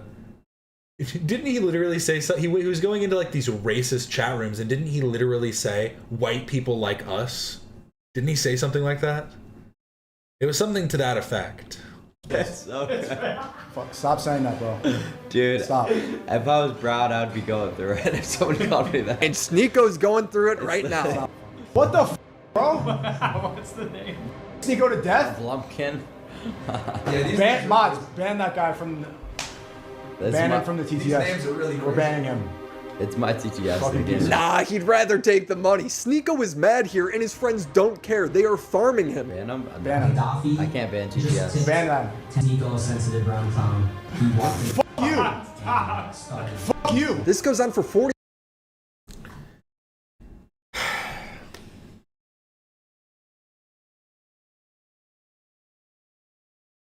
Honestly, all you can do in that moment is you gotta just say, all right, bro, the clown's gonna head out. And then you get up and you leave. And you let them, you know, moan about it for 20 minutes going like, oh, he's so sensitive, he's so sensitive. And you get on with your life. Because it's much more sensitive to sit here arguing with chat. No, I'm not. Shut up. Shut up. Shut your fucking mouth. Maybe he's farming the donations for Clav. 40 minutes. And not. I swear the meth, he doesn't understand that he just has a bit of a baby face right now. I swear the meth is making him like look super unhealthy. Like the way he always moves his, like the way he sits, he constantly looks like he's like fucking having some kind of an issue. Like, I don't know. Like his muscles are all contracting in improper ways. Fuck you. Fuck you. This goes on for 40 minutes. And not long after this team that was supposed to assemble together and fight the Matrix would all end up stabbing each other in the back. Clavicular would get arrested, and his girlfriend would end up stealing 37K from him. While Sneeko, Andrew Tate, and Nick Fuentes would all accuse each other of being bought or compromised by the global cabal. Like you just said, your YouTube channel's your baby. YouTube is the Matrix. Honestly, bro, if you want to be a real man, like if you want to be like a real man, here's what you do then. A real man, quote unquote. What I'm saying is if you want to like press them in a way where you don't have to be like pressing them, what you do is you go, oh, you're not going to ban that person? Okay, I'm going to just end the stream. Then you lean over on his computer and start ending the stream. And then when he goes, hey, stop that. Hey, stop. Get off that. Don't end the stream. What's wrong with you? You go, what are you going to do about it? What are you going to do? And you know what Nick Clavicular and Nick Fuentes are going to do? Absolutely nothing. And Myron's going to sit there and go the whole time. But I guess that's what Sneeko's used to, so he's used to being the one sitting there going. We're only 4 minutes into this. Oh, this might take a minute. Oh no. Dude, your baby is the Matrix. Love. You believe that a bitch waited until I got to jail to go live and try to like snipe my viewers? Betrayal. About tech teams in Israel. It's a homosexual rage, which is suppressed. He got something to say over there, safely behind the Jew-proof cancellation. Now he's Jewish too. And cucking. He was obsessed with me. And I thought he just wanted to be famous, and that turned out to be a homosexual obsession. This story has it all. The crash out is legendary. Ah! That's what Mossad wants. That's what they want. They want me. They're trying to ruin my life so I crash out and I can't stream. Now, I'm not a looks maxer, but I am a health maxer. I'm telling you, bro, it's just so funny when these people talk about like the Mossad's trying to end me. What are they actively doing that's ruining your life? They're making out all the stuff that I'm saying is bad. What are you talking about? Are people watching you? Like, what? I don't get it. Sells, they're all the rage. Wrestlers. It's the Mossad. I think they have more important things to worry about. And not that those things are just causes, but just that you are in no way an important thought in the mind of the Mossad. I don't even need to know anything about the Mossad to know that that's untrue. I need absolutely no insight to know they don't care about Sneeko. It's just, if anyone talks about Israel, they specifically send 6 Mossad agents after you as soon as you talk shit about Israel. And even Joe Rogan have talked about how they repaired their injuries. How have you been able to do it for this long? So, right around 2014, my body was broken down. I ran into stem cells, and ever since then, you know, that's been my fountain of youth. 619, Budaka, 619, Budaka. The United States is behind on stem cell therapy due to a lot of overregulation, forcing people to go overseas, sometimes spending $50,000 on an expensive placenta stem cell injection. You can actually support your own stem cells with high flavanol cocoa. That's right, dark chocolate. Harvard scientist William Lee actually backs this up. The flavanols in cocoa stimulate stem cells to come out of your bone marrow like bees in a beehive in your bloodstream, and they go out and they find wherever it needs to be repaired. And so we can eat foods like high flavanol cocoa in order to be able to actually get the stem cells to work a little bit better. Well, clinical studies have been done with high flavanol cocoa to show that in like men who are in their 60s with heart disease, they could actually just have 2 cups of dark chocolate hot cocoa a day for a month. Yeah. And they doubled the amount of stem cells in your bloodstream. But here's the thing. Flavanols are the good thing found in cocoa beans that are usually destroyed during the chocolate making process. That's where Black Forest Supplements comes in with the first ever high flavanol cocoa powder, packed with everything your body needs. It's only 30 calories. I health max by putting it in my coffee. But you can put it in your protein shake or whatever. This isn't regular cocoa, it's stem cell fueled. Buy one, get one free on their best-selling cocoa formula, available for the next 48 hours only. This is one of those rare instances where the science is clear. If you've been thinking about trying it, there's no better time than right now. So hit the link in the description or the pinned comment and health max today. Thank you, Black Forest, for sponsoring this video. You might be looking at this group of individuals and wondering if it's 2022 all over again. I used to talk about them a lot, but I stopped because their movement fell off. But this man Clavicular has gone mega viral for his black pill content, meaning that the only thing that matters in life is your looks. I maximize all metrics of my life. I've just come to the conclusion, based on anecdotes, based on numbers, that looks are the most important metric. Who's gonna win an election between JD Vance and Gavin Newsom? Well, Gavin Newsom, because JD Vance is fat. Who's gonna win? It's gonna be Gavin Newsom against JD Vance, because JD Vance is subhuman and Gavin Newsom mugs. It's just a stupid point. Aesthetics are one of the most, are one of the least important parts of, decision making. Aesthetics do matter, but only initially, usually. Unless the thing you are deciding on is purely aesthetic. JD Vance is subhuman? Yeah. What makes you say that? He's got a very... The calling everything Max meme is going stale, yeah. It's because he started feeding into it, you know what I mean? It was funny when people were doing it ironically, making fun of him, but the fact that he's doing it now, it's like, you can't say that it's ironic. It just doesn't work. Very short total facial width to height ratio. He's obese, very recessed side profile, whereas Newsom is like 6'3" Chad. Charlie Kirk gets murdered. Wouldn't have happened if he was more handsome. Would Charlie Kirk have gotten assassinated if he were Chad? Well, probably not, and here's why. Good-looking people experience something called the halo effect, so it's quite possible that if Charlie were to be better looking, someone wouldn't have hated him enough to assassinate him. This might be an insensitive video to make, but I'm really trying to bring awareness to how brutal the black pill is. This guy was taking testosterone supplements at age 15. Turkey Tom dug up that he spent a lot of time on this forum called looksmax.org. There's instructional videos on it explaining how you have to have a warrior skull or else you're prey. Which, damn dude, looks like I'm prey. It's the I'd prey on you any day, WillyMac. Male version of Instagram models that make you feel insecure. He's posting about how he's on 4 steroid cycles at 18 years old. You got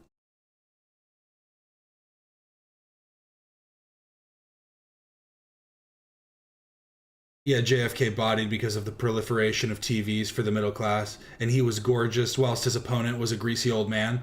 Yeah, that's a great example, but also goes against his theory because JFK also got fucking assassinated. He got his head exploded all over his wife. So, just saying. The halo effect can clearly only take you so far. Got a bone smash to swell your face up so you look more like handsome Squidward. Yo, does bone mashing work? Bone smashing, yes. Bone smashing is one of my all-time favorites. How does that work? Did I low-key break that down? You know what's funny? He's doing bone smashing, which in reality is just flushing blood to his face the majority of the time. There's no way he's actually creating microfractures in his face. I don't take him as the type of person to legitimately break into his face. Because you create microfractures through things like that's what happens with Muay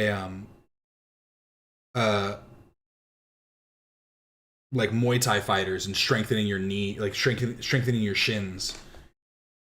Is you create all of these tiny little fractures that then heal and like grow stronger. But he's definitely just flushing more blood to his face, which is ending up probably making him a bit more puffier, which then makes him think that he needs to take more meth. It's like it's kind of a negative feedback loop in that way, I feel like. Lay down in your bed, brace your head, and then just punch like this. All right? If my jaw looks a little weak, I'll bone smash to strengthen it. My ratios are nearly golden now. It's funny that looks maxing has taken off in the red pill space because they're essentially one step away from just being drag queens. In fact, he literally did a runway walk. He wears makeup to cover up his acne. Yeah, makeup maxing is good looks max though. I've never had this much acne in my life, bro. Yeah, this is so bad. The trend is just like 2 days in, my skin starts breaking out like crazy. His friends wear wigs and fake muscles. Nico's saying how he actually... Okay, the fake muscles part is crazier. My skin starts breaking out like crazy. His friends wear wigs and... I thought the wig part was a funny like aspect of his character, to be like, well, I wear wigs because I have like a bad hairline, so I don't care about my hairline. Like the hairline is what it is, but I just like wearing wigs. Like if women can wear wigs, why can't men wear wigs? Why not? Like conceptually, I do like that idea, but then wearing shoulder pads and fake muscles.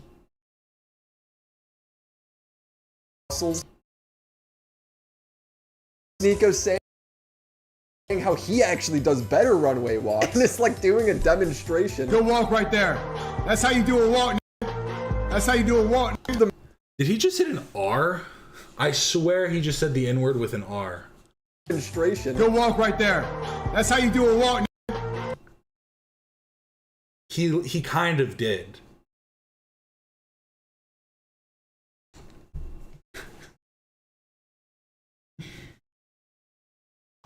That's how you do a walk. The Manosphere has 2 people giving advice on how to model. One of them wears makeup and the other one is a cuck. When I say hi, I get shut down. When I'm outside, I get stressed out. When I got people around, I'm anxious. Nobody likes me. What the fuck now? The red pill movement has fallen off, so everyone is trying to...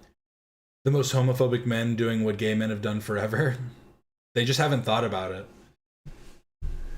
One day they will all realize that they truly just want each other. That's all they ever care about. And, you know, I'm against calling every homophobic person gay because it's like, oh, you know, it's not always where it comes from. Some people are just hateful. Those are like the true bigots that just purely make fun of the LGBTQ community just as a whole. But then there are people like this who are just so opposed to it, like that are in such opposition. Like people like Myron who are just like, no, that's wrong. No. And it's just like, chill out, bro. Calm down a little bit. Rally around Clavicular. They're complimenting him nonstop because they need the clout. Treatment nonstop. Yeah. You're everywhere. You're the future, my friend. Yeah. You're the future. Before the party, Clavicular's calling up girls because they...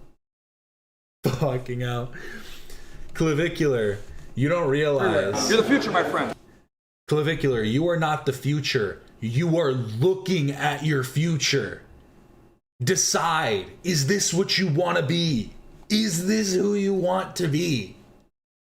I think you might be too far gone at this point, dog, but like, something to think about. Yeah. The future. Before the party, Clavicular's calling up girls because they need them for the content. They gotta look cool. You gotta make sure it's hot. I try to call specific behaviors gay. I think that's a good way to think about it, yeah. Because it's not that, oh, you're just gay.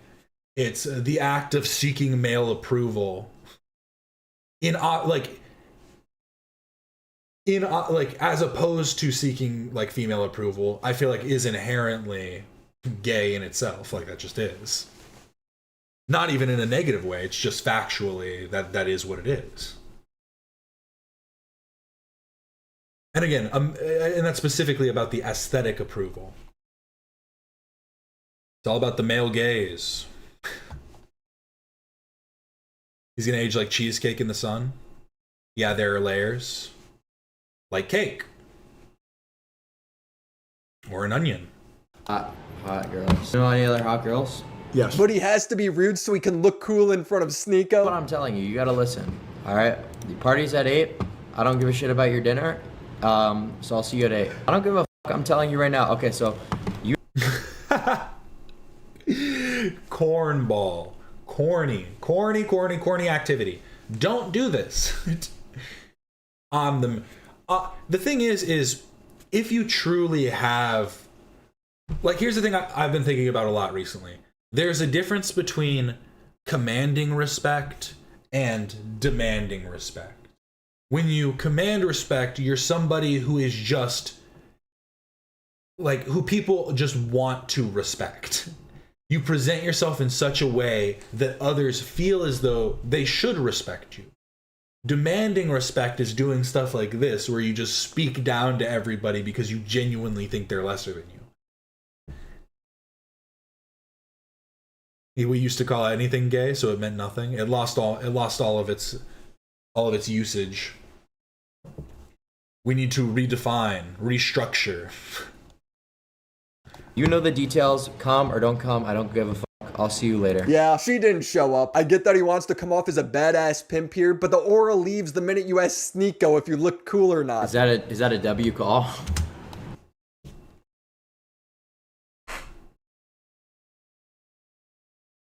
I thought it was bad from the beginning. I've got to be honest. I thought it was bad when he was like, "Nah, listen here. Listen here. If you want to come to this party, you're going to show up when I tell you to show up." Wasn't that so cool? Look at how he looks at him too.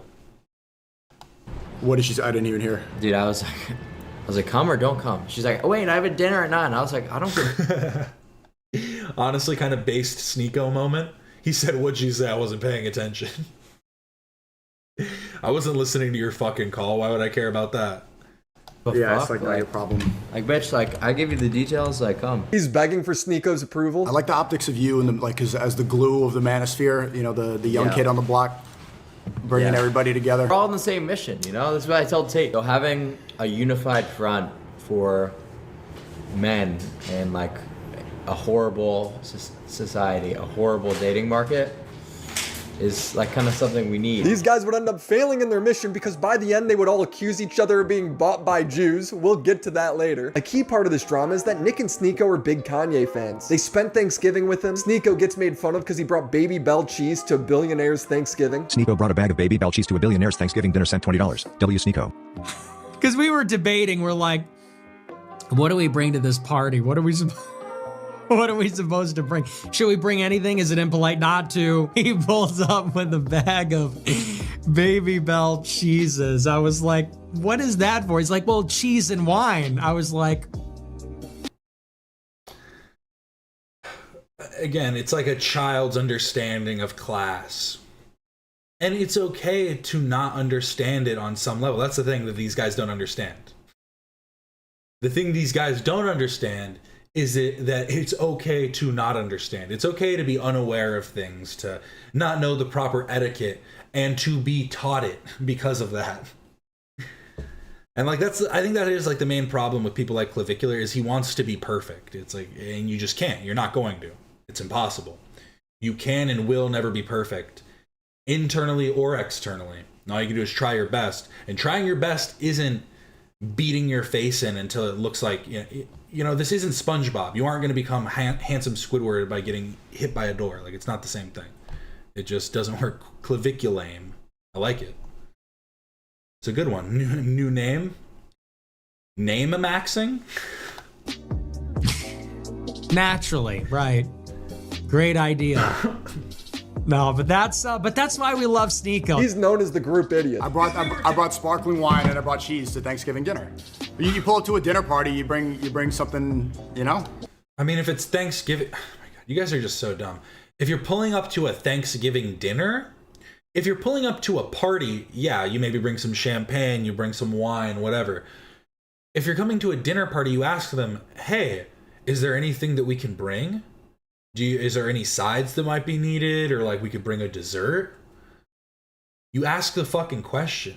Like, and I think that's another aspect that these like guys all fail in, is they lack proper communication skills. They try so hard like to be this like domineering, like high value man, whatever. And it's like, again, you command no respect. You are not somebody that is worth respecting because you know nothing and you're unwilling to learn. Again, it's that cross section of it's the perfect cross section where ignorance meets arrogance. You're too far up your own ass. But cheese, bro? You don't like cheese? Fuck no. Be honest, is the cheese a stupid gift? Yes. Bro, you just said it was fine for a Thanksgiving. It's not even a gift. It's just something you bring. Gesture. They're constantly looking for each other's approval. So Nick Fuentes comes over and he starts bad-mouthing Sneeko.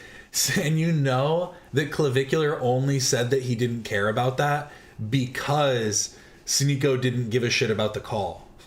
Sneeko didn't care about his call that he had where he was completely... He got that girl to do what he wants. Sneeko didn't care. And so he was like, okay, now I need to shoot down the next thing Sneeko tries to tell me. I don't know. I don't think these things probably happened back to back, but I could totally see that being the chain of events. His religion to his face, his audience, and in his home. I don't have Instagram. No, that's haram. I can't DM women. I literally can't use Instagram. Yeah, he's banned anyway. Boko Haram. Yeah. Education is forbidden. This is a haram collab. I mean, look, that's the way of the world. It's like, because look, honestly, like Sneeko, like he's Muslim, and like, so when you go to like New York, they're taking up space. They're doing their call to prayer in Times Square, and if you're just like, let's say you're out there, you know, you're doing the pretty boy thing, you got your girl on your arm, or a few girls on your arm.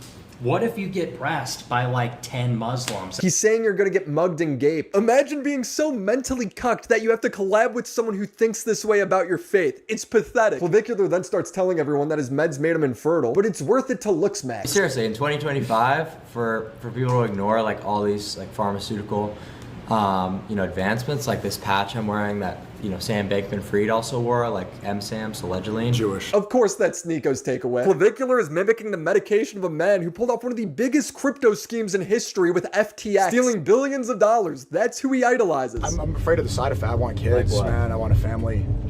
Side effects? Yeah. Bro, if you just take HCG, you will not have any issues with fertility. I just don't want to be fertile. He's 20 years old and his dick doesn't work because he's on so many drugs and prescriptions. ED at 21 years old is fucking insanity. Permanent ED. Dude, it's genuinely done for me. Yeah, it's done for me, bro. Fuck.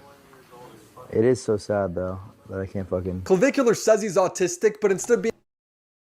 ED at 20? Brother. No. Oh my god. It's so odd. Because you'd think, regardless of if they're gay or if they're straight or whatever, like all of that's besides the point. You'd assume that all of this aesthetic, like this want for aesthetic gains would be in the pursuit of like getting laid or something. But is it truly just like pointless, like, yes, you're so beautiful, like they just want like approval from others? Like, I don't get it. That's just so odd.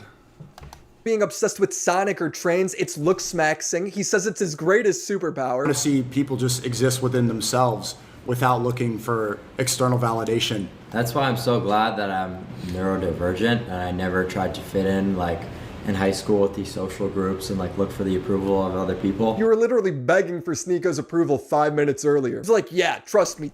It sounds like what he's saying is he was probably ostracized by his peers and became a loner through high school.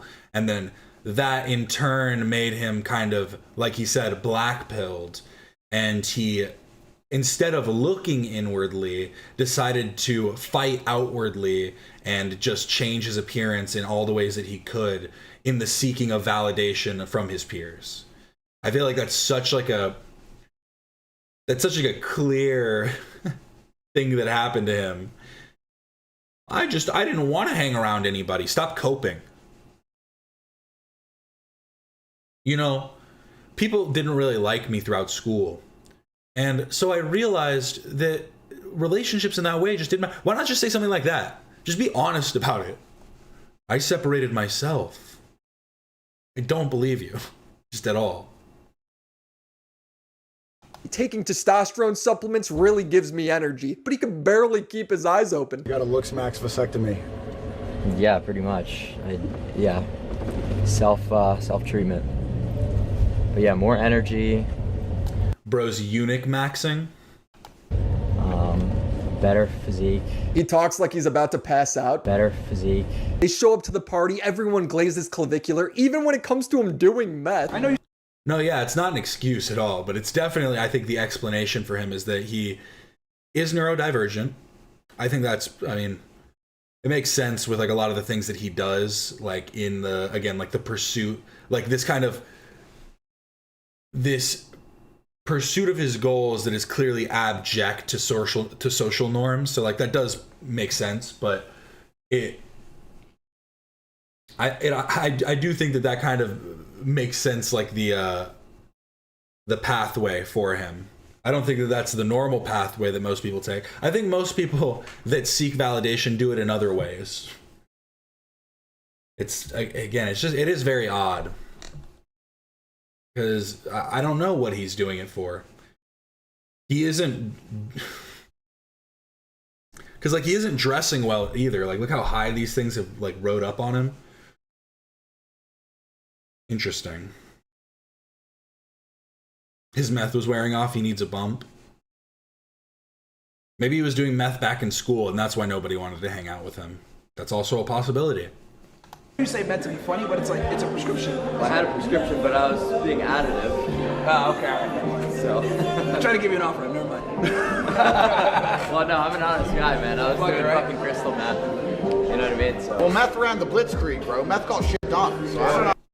The fuck? Meth ran the blitzkrieg. Yeah, that's also what caused all of the crazy conspiracy theories that the Nazis had. Where the fuck is my phone?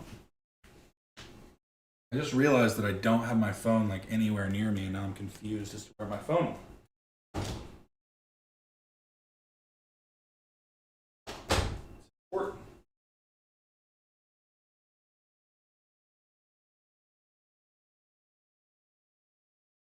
Need that in case I get important calls. My bad.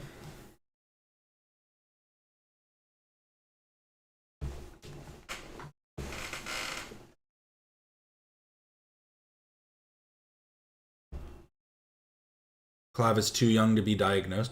You can get diagnosed with personality disorders when you're like children, can't you? It's just that those things like could change over time. Like you could grow out of your personality disorder. Do they only diagnose you with like tendencies or something at a younger age? Oh, meth was real deal. That's why everyone was hating on me. And I'm like, guys, like this is how Hitler was able to. Because, like, I know you can get diagnosed with ODD, oppositional defiance disorder, and that's... Would that be classified as a type of personality disorder? I guess not. This is just like a social disorder. The good guys did so well. I like that you guys don't give me, like, any disrespect for, like, my youth or whatever. Like, you're the future, my friend. Yeah, you're the future. That's very admirable, and that... I appreciate that. Byron, I would tell you... I guess you could classify ODD as a personality disorder. Mental health conditions characterized by long-term, inflexible, and unhealthy patterns of thinking, behaving, and relating to others, often causing significant distress or impairment in relationships and work.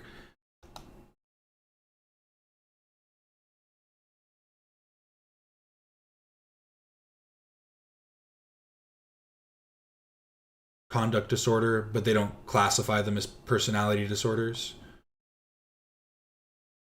Typically, good doctors avoid diagnosing personality disorders to people under 25 since your brain isn't fully developed yet. I guess that makes sense. You to wipe the cum off your face, but the guy's got ED, so... Speaking of which, there was randomly an arc between all these people where they defended Jeffrey Epstein. Andrew Tate tweeted, "I miss human trafficking. The emotions ran high. Been chasing dopamine ever since." Now that could be a joke, but then he immediately follows it up with, "The thing I'm not supposed to say about the Epstein files is that women have become such lying whores that it's impossible to take any of these unsubstantiated claims seriously." It has been substantiated. Epstein was convicted in criminal court, but then I see Nick Fuentes defending Epstein. Epstein's my boy, dude. Let's just be honest. Epstein was cool as fuck. There, I said it. Everybody would say, I would never go Me, Epstein Island? I would never. And it's like, dude, you're telling me Jeffrey Epstein was probably so cool. Like, he was probably the coldest, coolest guy you know. You're telling... Okay.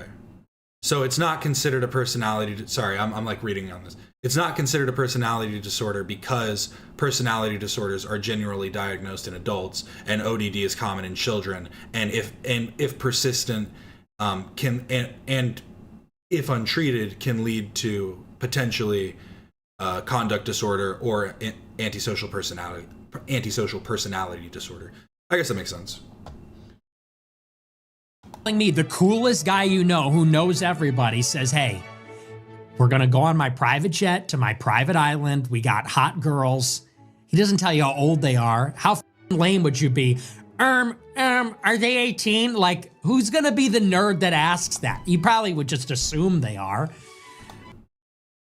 No. Unless you're unless you don't care, which is what you're pointing out. Or that it's in international waters, so it doesn't matter. Then he starts saying what Epstein did isn't technically pedophilia. This whole pedo thing, it's like, is it really pedophilia? I don't want to be the one that has to say it, but I guess I'm being forced to say it. It's not really pedophilia. Nobody's forcing you to defend Jeffrey Epstein. They weren't trafficking 5-year-olds. It was like, they were technically not legal. Big difference. I mean, not really. There's a difference, but I wouldn't classify it as a big difference.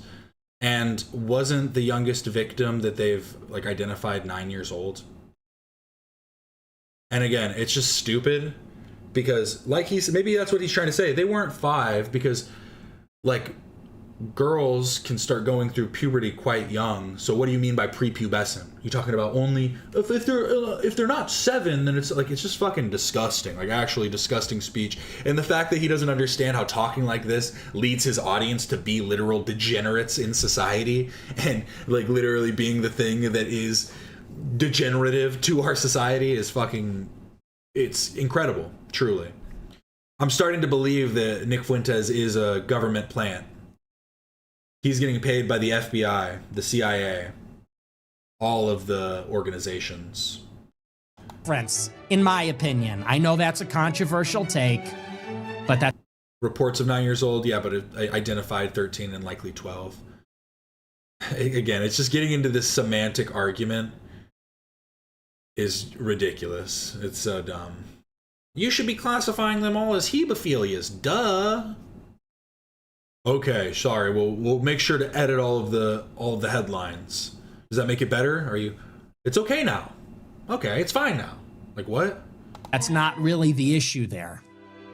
Okay, the issue is not that they were barely legal teens. Why is he making it seem like trafficking teenagers is okay? That's pretty bad. The issue is that Epstein is a Jewish spy, probably working with Israel. Maybe, there's no hard evidence of that. That would also be an issue. Why are we trying to understate the trafficking of teenagers? The youngest victim in the Epstein files is 14 years old. Nick then starts selling Epstein quarter zips. I have my brand new USA quarter zip. This is very high quality. We've sold over 1,000 of these already. They've only been here, I think, for a few days. We already sold over 1,000 of them. It's my #1 bestseller for the year so far. Then I remember back when Sneeko debated Charlie and he argued that you should be able to marry a child. I want to be in a society full of happy married people that are ready to have children, that are God-fearing. Those happy married people are sometimes, in your world, 14, 15, 16 years old.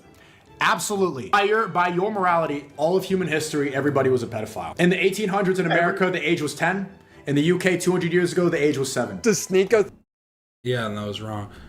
And it's like also like, yeah, and people, it's dumb to get into the arguments too, like to try and argue with them and be like, yeah, people also only live to like 60, 50, 60, and people like this and that. And like, yeah, we can come up with all these different like qualifiers as to why it's good or why you think it's bad or why like, it's just so stupid. It's so dumb. We're talking about the actual purpose, and I think that it is the case pretty clearly that major age gaps, that especially ones that that reach into adolescence, is wrong. And I think that's just like clear as day. The cucker and the cucky. I think it's good for 7-year-olds to be wifed up. The reason why the age of consent was raised is because of child trafficking. Parents were selling their children as child brides. Yeah, not everyone who inserts this distinction is a pedo, but normally real pedos do that. Or if you're a mental health professional. Yeah, those are the only people who normally bring that up. Yeah, and I don't think, last time I checked, Sneeko isn't a mental health professional. No wonder they're all cool with Andrew Tate. One of the best lines that he has that I now use is that I am going to human traffic you. And they f***ing love it because, listen, For real, yeah. they all f***ing play DJ to 50 Shades of Grey, bro. Yeah. Human trafficking from a billionaire. 60% of women have like rape fantasies and stuff. Yeah. It's disgusting. Yeah. Dude, they just won't say it. 50 Shades of Grey was Epstein. What does that mean? Is 50 Shades of Grey about adults? Yes, the characters are 21 and 27. So too old for Sneeko. I seriously question if there's anyone dumber than Sneeko. Meanwhile, Andrew Tate is talking about how the world used to be more fun. I promise the world used to be fun. Sneeko presses Andrew for an example, and he talks about how... I am a little confused. I think Willie was confused there. Sneeko was bringing that up because they were talking about women having CNC fantasies. Like, and again, it's people who don't understand the actual like ins and outs of what consensual non-consent is, and just think that it's the idea of wanting to be assaulted. Again, degenerates. Peed on the floor at a bar. What changed? You used to just get away with stuff back then. I had a fight in Belgium. We go into this only bar that's open. And it's me and my 3 guys. We're all fighters. We start drinking beer. And then we start getting loud or whatever. So the guy goes, "You have to leave. You're too loud." I'm like, "Bro, there's no one else in this fucking place. It's just us." So we went in the bathroom and just start pissing all over the floor. So it's funny. You should come to Chicago. People do that at the pub every night. Yeah, like what? My friends like have literally... That's the thing is like I've ran with degenerates my whole life. I've seen people destroy places and I'm like, God damn. It's not cool. It's not like a cool thing to do. It doesn't make you look tough. You're usually doing it because you're trying to get back at people, not because you're hoping later it'll make you look tough. Like the people that I've known that have gone and destroyed the bathroom, it's clearly because there was something up. Not just because they... Or if they were doing something because they thought it was funny, it's because they thought it was funny, not for the approval of others. Why are young boys so gravitated towards these types of men? Is it a lack of more interesting alternatives? Well, I think it's literally this. It's the idea like, yo, we went into the bathroom, we started pissing all over the ground. That's such a juvenile way of thinking. Like quite literally the thoughts of like a 10-year-old. Or better yet, go to Jeremy's place. Or like a drunk. That's like the thoughts you have when you're fucking drunk out of your mind. God. I just peed in my basement. They all start sharing advice with each other, but not career advice. It's about how you should hit your kid and your wife. You gotta smack your kids. Controversial take, but beating kids is good. They have to know it's a possibility. It's how they have to know if they f with you too tough that they're gonna get smacked. Yeah. These guys are fucking idiots, like actually idiots. How late will the H3 show start today? On time early, 10 minutes, 20 minutes, or 30 minutes? And we do have a title now. The Chaperone Incident. H3 show number 249. I haven't heard about that. Interesting. Guess we'll see what that is. Oh, bro. Threat of violence always needs to be there. Sorry, I was going to say this. This is so stupid. Because here's the thing, right? You do not need to make your kids fear you. What you are doing, what you should be doing, is teaching your kids that when you act abrasively and aggressively, the world can hurt you. And that doesn't mean beat your kids or hurt your kids, but there is a reality in the world that if you go out and if you act a fool, there are going to be people that are bigger than you, stronger than you, scarier than you, more dangerous than you, more skilled than you, and that won't put up with your shit. And that is something you want to instill in kids, but that isn't done through beating them. And trust me, I have a friend that was beat as a kid and definitely lets that anger out on people in his he has in life. He's gotten better over the years. But it's like, it definitely doesn't turn you into an upstanding citizen. Most of the time, it's like this. If you're not understanding the things that you're doing wrong, you end up getting beat when you're doing something wrong, and then you end up getting beat when you're trying to do something good. And then why would you try doing something good anymore? Because you're going to get beat regardless. So you're just going to do all the bad shit that you want to do because you don't care. Like, it's quite literally the antithesis. It creates the antithesis of what they're trying to do. Hey, Future said it. Bitch don't get you come. I assume they mean like a spanking. Okay, but it just gets weird. This dude then tells a story about hitting one of his girlfriends soon after she gave birth. That's the problem. So you gotta go, you full dictator. And dude, I had it happen to me with the mother of my kids yesterday. I tried to be sweet to her because she just had a baby. We started beefing, and now it don't look good. You can absolutely love them, but sometimes they gotta know. They gotta know what? That you'll hit them? Can't negotiate with terrorists. You call her a terrorist? Do you put her in the gulag? The Tates are criminally charged with both of those things. They decide to go to the club, they line up for a photo like it's prom. 5 of these men are older than 35, and 2 of them are doing the duck face. So they all get in the car, the old guy puts on country music, Clavicular and Sneeko look miserable. So Sneeko and Clavicular put on Kanye's Hail Hitler song. Juice man! Juice man! Yeah, I don't know why Zach keeps saying that the song gets taken down. I feel like what they do when they check songs is they just upload the song unedited. And yeah, I think if you just play the song by itself, it'll get taken down. But I feel like I've had the song play on my channel multiple times, like in passing while we're like looking through videos of like this Clavicular and specifically this party stuff. Yeah, I don't know, because Zach has said that a few times on the H3 podcast that whenever they play the Yay song, it'll get the episode taken down. But I feel like that's not true. Man, that old guy got out of camera view real quick. We're not listening to the song. Don't worry, that's not what I meant. It's from watching these clips. Quick. These are Hitler's greatest loyalists in 2026. A white supremacist who's a Mexican, 2 Muslims, one of them being a mixed race guy who lives in Dubai, and a 20-year-old who puts on makeup before going out. As they pull up to the club, Andrew Tate basically dives out of the car. They talk about how this is the greatest collab ever. You did it, man. You're the glue. You did it. Hey, tell me you club in the chat. It's just so corny. Hey guys, let's all go stand around each other. Let's all go stand around, arms out. Now you this would not have happened. Oh, we set up the most lit collab, I feel like we've seen enough of this. But like of all time. Forget your boxing events, Mr. Beast videos, or cross-country tours. I was wondering if he was going to go over the club event a lot. It seems like he is. We got guys in a nightclub drinking Red Bull, standing still, not talking to anybody. Andrew Tate gets put on the mic at the club and he talks about his court case. Can you do me a favor instead of help me in court? Make some noise and bitches lie. The initial silence is brutal and it only gets more cringe. Who's lying, Your Honor? I'm innocent. Two women lie. Say women lie. Oh, this is the cringiest thing I've ever seen. Are you at the club or is this a therapy session? None of your friends are smiling. Nick couldn't look more miserable. Everyone's just looking at their phone. So Nick, I'm gonna bring some girls over for you. I'm good. We'd rather stand here and do nothing. The night peaks with them playing HH at the club. They're all pogging out. This was the height of their fun. The next 2 hours, everyone just stood around awkwardly. Nobody's even... They're not pogging out, they're mogging out.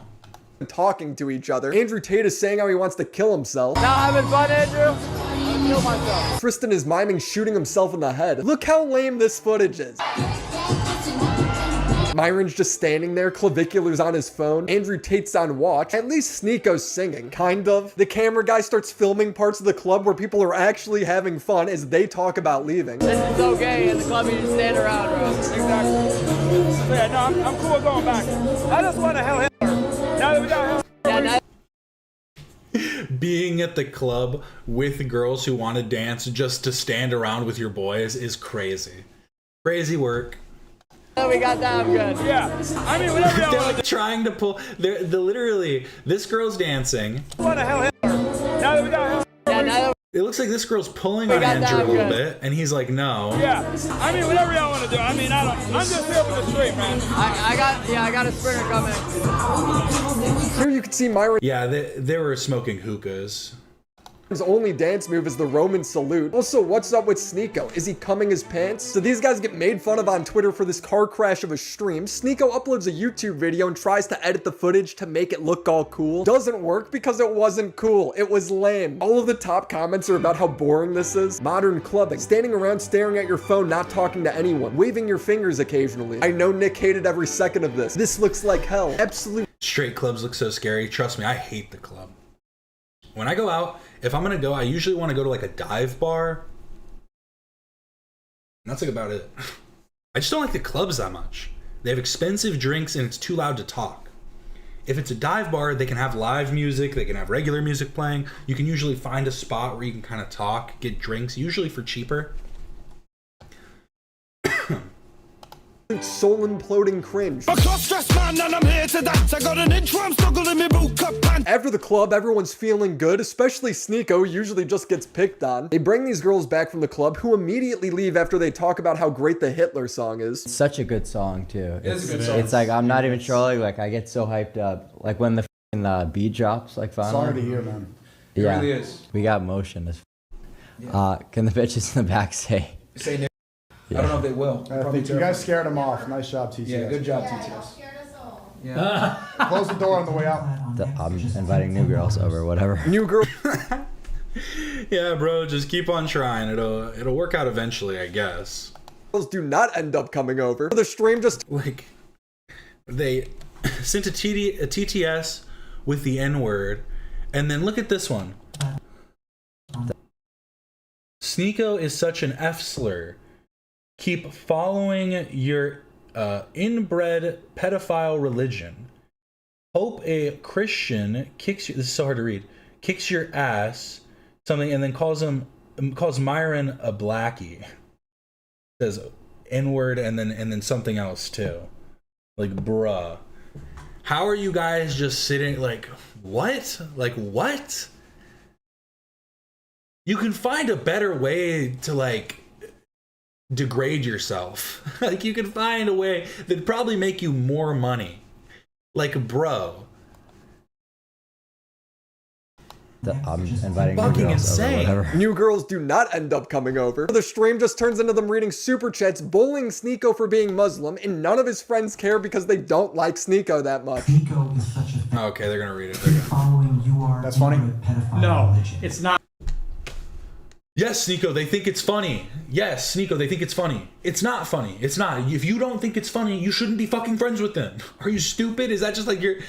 At this point, I just have to believe they all don't... Like, none of them actually care, and they just want each other to be able to get these TTS, like, donations. And so they're just playing it up. That has to be what it is. Like that... Or they just love humiliation. They all are just that much into humiliation. Not funny. Oh, you laughed really hard at that one, Nick. Look at my friends, chat. Oh, now they were saying. Come on, don't. He's dying laughing Stop. at that one. So you should have brought baby bell cheese as a welcoming gift. Love you, Nick. Bring cheese. Do you see how hard he laughs when I get? Do you guys see? Nico, can you tell us what went through your head when you showed up to a billionaire's party with baby bell? Do you see that? You guys pretend to be anti-Semitic and everything. Oh, billionaire! Now you can't. Why does Nick Fuentes keep reacting like an anime schoolgirl? Look at his reactions through these. He's dying laughing at that one. So you should have brought baby bell cheese as a welcoming gift. Love you, Nick. Bring cheese. Do you see how hard he laughs when I get? Do you guys see? Nico, can you tell us what went through your head when you showed up to a billionaire's party with baby bell? Do you see that? You guys pretend to be anti-Semitic and everything. Oh, billionaire! Now you can't bring cheese. Yeah, I'm not laughing. I'm not changing around rich strange, people. bro. I'm not changing who I am. I'm going to give cheese and a sparkling, non-alcoholic wine for Thanksgiving. Wouldn't that just be juice? Sneeko's bringing Welch's to Thanksgiving. Nico is a sensitive brown cloud. Well, it's sparkling juice, so it's fine. Why the fuck are you laughing so hard, bro? Dude, Brown Cloud. Why are you laughing so hard? Because I started that, bro. Yeah, Brown Clown is his. Yeah, it's just sexy. That's his IP. Yeah. Brown. It's just so It's not funny, bro. It's racist. so good. Sneeko, they're racist. They don't care. Stop saying that, bro. Dude, Stop. if I was brown, I'd be going through it if somebody called me that. Sneeko's going through it and it's barely getting started. Sneeko then tries to win over the audience by saying that Hitler liked Islam, a sentence that could only work among this group of people. Did you ever see what Hitler said about Muslims? What'd he say? No, what? Look at the fucking look on Sneeko's face. You ever hear what Hitler said about Muslims? You ever hear how he feels about Islam?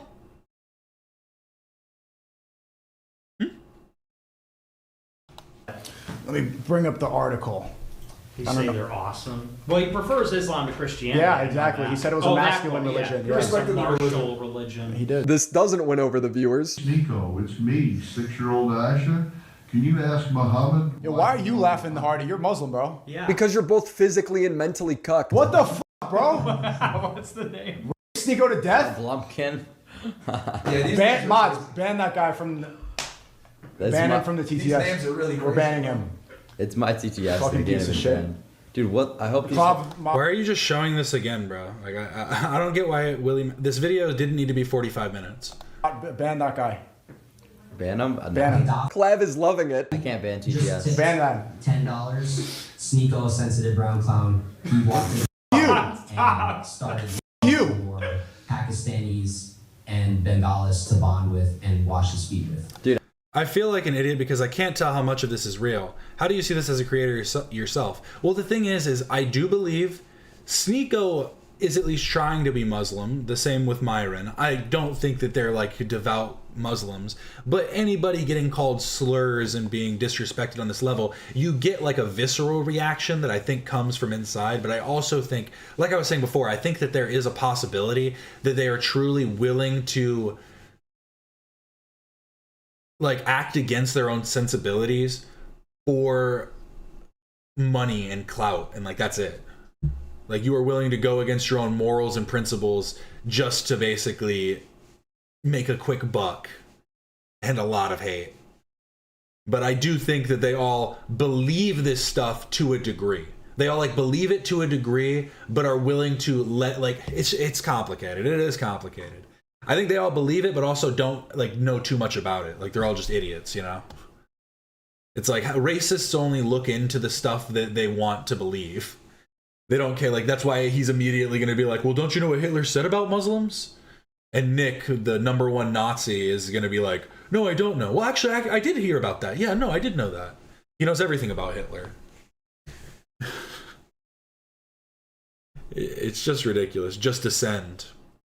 Dude, I'm gonna start bringing Sneeko when I do TTS. They just hate on him. They're literally picking on you for your beliefs and loving that you're crashing out. With friends like these, who needs enemies? Everyone's talking about getting food. Meanwhile, Sneeko's fighting for his life. Sneeko Steak? is black.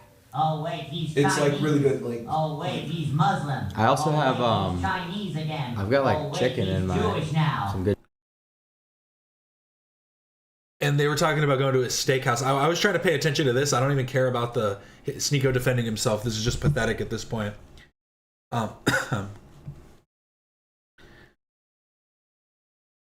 Yeah, Hitler was just trying to butter up Arab countries to exploit existing regional conflicts for strategic advantage. Such a tool. Well, yeah, I mean, that's the same thing with like, what was it?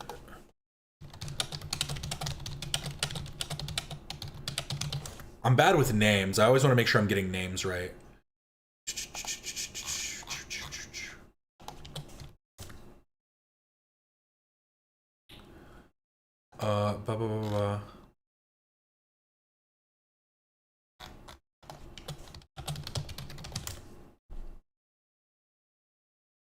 Yeah, al-Husseini.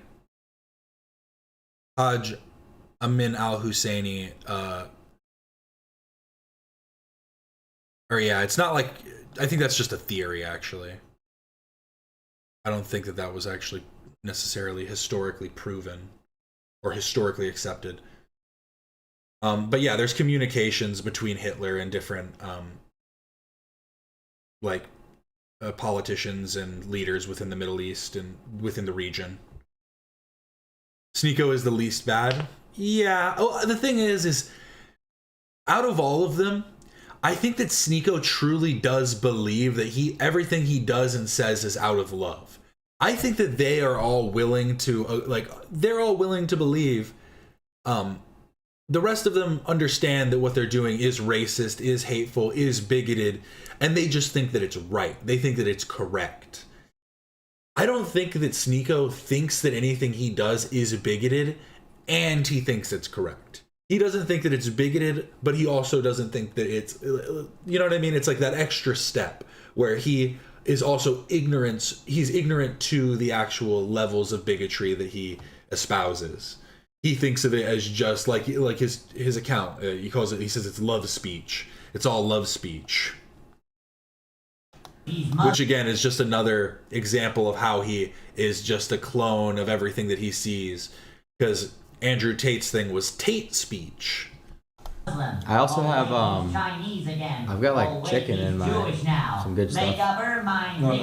Muslim's not a race. Ban that guy too. No, I don't think he's a good person. Don't get me wrong there. But I do think that Sneako is the one that's trying to like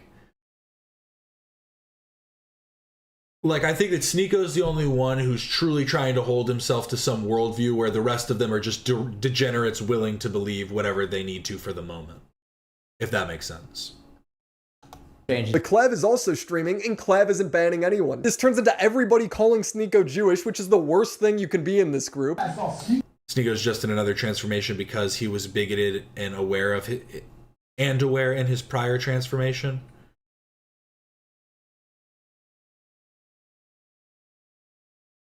I don't know though, because because the way Sneako talks it's very dumb. He's not an intelligent man, but he does speak very specifically, and that's the thing I think that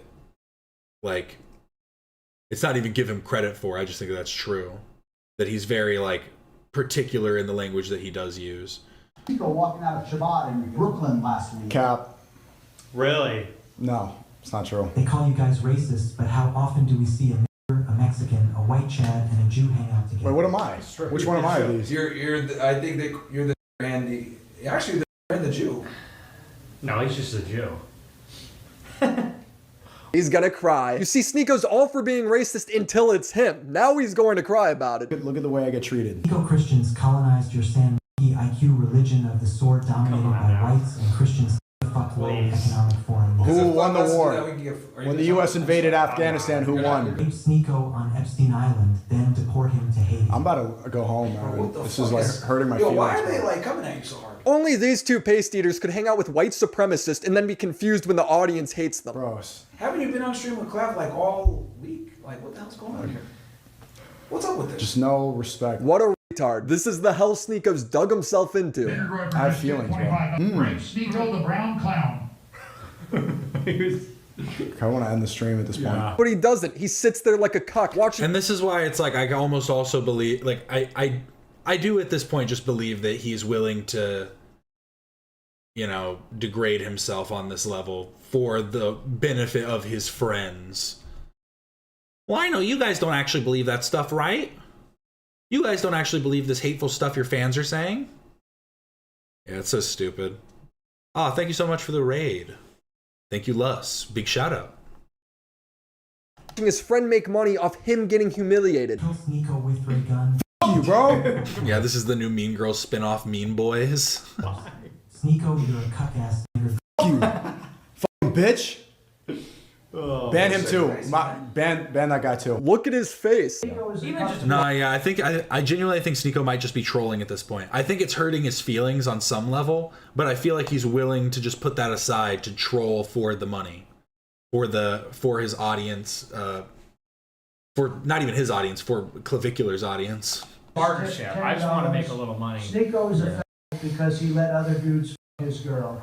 He's a retarded Muslim and pegged Sneako in his tight asshole. Sneako. All right, you're banned. Now. You're banned. You know what? I get annoyed when people say that. This man is mentally cucked. Zero self-respect. Why can't we get along? Why can't we get along? Why can't we get along? The company that WillyMac's a big Filthy Frank fan, it seems. Own the club the guys went to, put out a statement apologizing for the incident. Because being known as the racist club isn't good for your bottom line. You want everyone's money. Sneeko and the guys get banned from going back. He cries about free speech. Just got a text. I just asked this club, hey, can I pull up tonight? Word for word, he just said, bro, you got banned. They just sent out to all staff. This guy Sneeko want to be a victim so bad. It's not a victim. I'm top G. I'm not no victim. This is what I do. This is what I do. This shows that we're not in a free country. Brother, just the night before you were crying and begging for people in chat to get banned for being racist towards you. How is this any different? Articles were being written about it, targeting Andrew Tate because he's the most famous of the group. Andrew Tate's talking about how it's a bad look because he's got Jewish employees. It's very inconvenient for me. I have Jewish business partners. I have tech teams in Israel. I have things going on, and I get a mess from this crap too. I can argue that I was set up. I can argue that Sneeko wasn't thinking. I can argue that they were just trying to chase clicks. I could argue it was malicious or not malicious. So he starts going on podcasts saying it was a bad idea, throwing everyone under the bus. They use you to play that song to be like, look who's with us. And you're right, I saw you. You walked right out, and even in the nightclub, you were kind of like, whatever. But I would be even more livid because coming from a guy that has a Jewish father, brings you in, plays the Hitler song, and then you're the only guy that's going to catch real flack for it. Yeah, I think it was, so if I'm going to be optimistic. I need to get like an eye roller count. Like I need to start counting how many times I roll my eyes during videos like this. It's just so hard not to, because everything that they say is just so ridiculous. So you're this big tough alpha male that had to go sit had to go stand in the club while songs were playing that you disagreed with? And you didn't afterwards go, hey man, what the fuck's wrong with you? That's what I'd do. It was short-sighted by them. If I'm going to be pessimistic, it was certainly very, I mean, I wouldn't say they set me up, but they should have known. It's trying to be as controversial and shocking as possible, as quickly as possible. And that's why the song was played, because it gets views. That's why. I didn't play it. I didn't ask them to play it. I didn't dance. I didn't sing. In fact, the only time you see me on there is me storming out of the bus, saying this is ridiculous, and leaving. So when I did see that clip, I was like, no, you didn't storm out of the bus because it's ridiculous. You stormed out of the bus to go to the club. Like, I know these guys, they're better than that. But okay. You know, when manspreading became a conversation, I thought it was kind of a, you know, I made fun of it too, because I do think it's humorous, because there are times when you spread your legs. There are times when you don't. Sometimes people exaggerate how much you're spreading your legs. Andrew Tate is almost doing a full split right here.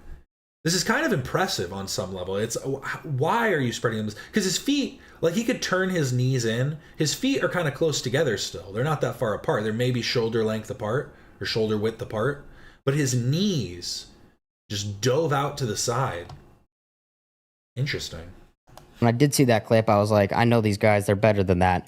But I rolled in the mud with the pigs. That was a mistake. So that was a mistake. I mean, hanging around with is always a mistake. That's why I only hang around with top G's like you, Steiny. Yes, exactly. My God, thanks. Steiny and the co-host on the PBD. I mean, I don't think it's comfortable, not just because of the sitting position. I feel like it's uncomfortable because these pants look super tight on him. I was making fun of Clavicular earlier for his pants riding up too high, but these are worse. This is halfway up his calf. This has got to be hugging the Johnson a little tight there, pal. Podcast are Jewish, and that's all Sneeko needs to confirm that the Tate brothers are controlled by the Jews. Is he wearing pedal pushers, capris, with no socks and loafers? Maybe they are supposed to just be some high waters. Maybe that is what it's supposed to be. They're just some capris. They're so high, though. They're so tight. It's like gripping his calf. Steiny and the co-host on the PBD podcast are Jewish, and that's all Sneeko needs to confirm that the Tate brothers are controlled by the Jews. The guy who deals with anti-Semitism, weigh in on anti-Semitism? Of course. For a second, guy? Yes, sir. Yes. Damn, bro, how you getting bitched by Adam like that? Bro, he just bitched you. Now he's saying yes, sir, and they're saying, Sneeko, you got bitched by your own friends. Your own friends were making you look like their pet or something, the way that they were just making fun of you endlessly for money. Even if you were in on the joke, doing it so Clavicular can make some money, you are a coward and like a loser. Like you are nothing more than that. And people also in this chat saying crazy stuff. That's insane. And shut up, let me tell you about anti-Semitism. Weigh in on anti-Semitism? Of course. For a second, guy? Yes, sir. Yes. Damn. We're not bitch made like all these other fucking faggots who post about how great Dubai is and piss their fucking pants because a tennis ball flew over the border. You're bitch made over a song, dude. I don't. They're not. Do they think that they're part of the team? You're not Israeli. Although you have tech teams in Israel, you're not Israeli, and you're in Romania. Andrew Tate is vague posting, crying about it. I began the fight against the Matrix, and this is the thanks I get? Forgot about Tate. Sneako's declared himself the new top G. You're going on a podcast tour about a song. You're burying your reputation right now. This is not a good look for you. It's embarrassing the fact that you call yourself the top G, and a song is making you fold under pressure. The person who's supposed to be unfazed, hard to kill, the masculine essence who's not afraid of the Matrix is folding over a song. That's what resisting the slave mind is, Andrew. That's what escaping the Matrix is. What, I say things that are true and that it upsets the mayor? You're gonna say all this stuff, you're not gonna say I'm wrong. Yeah, I might put myself at risk, but that's the point. Somebody needs to do it. That's what being a top G is. I'm Morpheus. Morpheus was the guy fighting against the Matrix. If you want to tap out, if you want to hang up the gloves, hang up the gloves. Don't go on this apology tour and cry about it. Just move on and give up then. Somebody needs to do it. These guys think they're civil rights leaders because they got banned from a nightclub. Tristan says on a podcast that he doesn't like the country of Israel, but that doesn't mean he hates every Israeli. In fact, he's dating an Israeli girl. Sneeko starts screaming. Do I like the state of Israel? Frankly, not very much. Am I an anti-Semite? Do I dislike Jewish people? Good. No. Segue. That's a very different thing. That's a very different. I just told you I'm dating an Israeli girl right now. She's Israeli. Oh my. I've got tech teams in Israel. I've got a Mossad girlfriend. Like I'm telling you, it's just literally a child's understanding of the world. Everybody from Israel is Mossad. It's the truth. Chappell Rowan canceled, and Hasan's first class Cuba trip with AI Ethan ready to go. Oh my God, bro. Wait, does he have the? They kind of fixed the herpy a little bit. It doesn't look as herpy-like as usual. Oh my God. This is worse than parody. There's an IDF soldier right here. I've got an Israeli girlfriend. Sneeko hears someone's from Israel and he starts shaking. The war in Iran breaks out. Tristan Tate says he's praying. Yeah, that bleach job also looked kind of crazy. His hair looked fried. For the innocent people getting bombed. Sneeko then says Tristan would only post this if he's compromised by Israel. Everything the Tates do makes sense after learning they have tech teams in Israel. Andrew Tate claps back by calling Sneeko gay and saying he's coming on to him. So it seems he's got himself exposed and all these revelations are going to come to light. So I'm going to tell you a very factual story. I'm not Gossip Girl. I'm not here to insult anyone. He proceeds to tell the most mean girl story of all time. A few years ago, there was a streamer, I think everybody knows who I'm talking about, who was obsessed with me. Every single thing I did, he copied verbatim. He tried to be me, literally be me. He was obsessed with me. I'm trying to be that. I want to be the top G one day. And I thought he just wanted to be famous, and that turned out to be a homosexual obsession. He came to Romania with two people who I respect very much. He came there and started acting really fruity and really weird. He started telling me that he had this cuck thing that was exposed. He had this big cuck scandal. I've seen her f other men. I wanted to break this down, like, because this was, imagine seeing the girl you love, like, love her? Yeah, I do. I love it. Yeah, love her. So if it's gonna happen, I might as well see it, supervise it, make sure everything's okay. Wait, what? No, you didn't have to jump to that conclusion. Well, I'll never get over this dude just having lotion just sitting on his foot for like this whole conversation. His foot's looking like Sneeko's that one fateful night. See it, supervise it, make sure everything's okay. Wait, what? No, you didn't have to jump to that conclusion. Well, it's worse right now. It's worse if it happens behind my back. Like, I don't want it. It's not, but y'all both knowing that it's happening. So it's never behind your back anymore. You just gotta know. I gotta see it. It don't need to be literally in front of you. It was literally like this far away from me. Can you? What? Wait, how close was it? We're on the same bed. Were you fucking his girl? I was not fucking with her. So you just sat there Indian style with your feet crossed. He asked me what I think about cucking and if it's normal to explore your sexuality and if I've ever tried it. And I said, look, I'm older than you, bro, and I've never tried that. I don't think that's normal. And then he started saying, isn't it normal just to try new things? Don't you think it's normal to be curious? How do you know if you're really gay or not unless you've tried being gay? And then I realized he was coming on to me. And when I realized he was coming on to me, I thought the best thing I can do is just not talk to him anymore. Because I don't like this gossip girl stuff. I don't want to be a drama merchant like he is. It's not because he just wants clicks. It's a homosexual rage, which is suppressed. He is enraged. Now he's Muslim LARPing. He's Islam LARPing. Constantly LARPing about Islam while being gay in private and taking drugs in private. All I've done is predict the future flawlessly. I still don't get why he shared that story. He just literally wanted to call Sneeko gay. Or are you saying why Sneeko shared this story? I think that he was just trying to be like an open person. Honestly, if that was just a story from Sneeko's life, he moved on, yada yada, whatever. Just a crazy experience. Yo, bro, one time I had this girlfriend and we went to this party. It was supposed to be like an orgy. And then she fucking, like, you know what I mean? Like, that story in itself isn't that crazy. Like, it's crazy, but that's not something that you would like be like, oh, you're a loser. Like, you'd just be like, oh, that's wild. That sounds like a terrible partner that you had. Like, that she was just not being open with you about, like, the actual things that she was wanting, and you were kind of, like, thrown into that. That's wild. And so I feel like he was being a little bit, you know, he was trying to be open with his friends and kind of make some entertaining content, kind of tell a wacky story from his life. I got some wacky stories, but I don't got anything like that. Back, like, I don't want it. It's not, but y'all are both knowing that it's happening. So it's never behind your back anymore. You just gotta know. I gotta see it. It don't need to be literally in front of you. The only person I would share that story with would be a therapist, so I don't game into myself. Well, I think the thing is, right, is this is just another example of Sneeko lying to himself. Like, I think that he truly, and that's why it's like, it's so hard for me to like see anything Sneeko does as, it's like, I think there's a level of him being genuine, but then everything he does feels to have, like, it seems to have like this like mask over it of wanting to be a certain thing. Like in this, I feel like he wants to be open, but then later on he wants it to make, now he says that that was like a, I've heard him say that that was a lie before now too. That's not a goofy story. That's like trauma. Well, I mean, it depends on the type of person you are. Like, it could be trauma, but it also depends on the amount of time you've been in a relationship. I think if that scenario happened to me, I don't think it would necessarily be traumatic. I think I would be pissed off.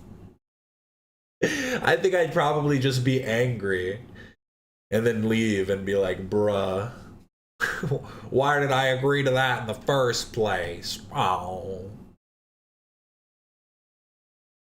See, Sneeko just fucked up. Once that happened and he felt a little down, he should have just started sucking and fucking, tried to get, you know, get his one up. If he would have been the one sucking and fucking, then it would have been fine, but it's because he was standing there watching. It's because he was standing there in shock. That's what made it an issue. That's weird. I ain't hanging around with this guy who's going to sex clubs. It's just goofy trauma? Oh no. The only authentic thing about Sneeko is that he doesn't fully understand what he believes. He is still discovering himself, but he goes the worst routes possible. Yeah. Yeah. But I guess what is authentic at that point? Because it's like, he's not necessarily authentic in the way he talks about it. Like, he's not honest or open in that way, but he is at least authentic. Like, he's authentically stupid. He's authentically unknowing. In New York, getting tied up by dudes and ask, I'm not doing it. This makes Sneeko panic, and he claims that Mossad is after him. Ah!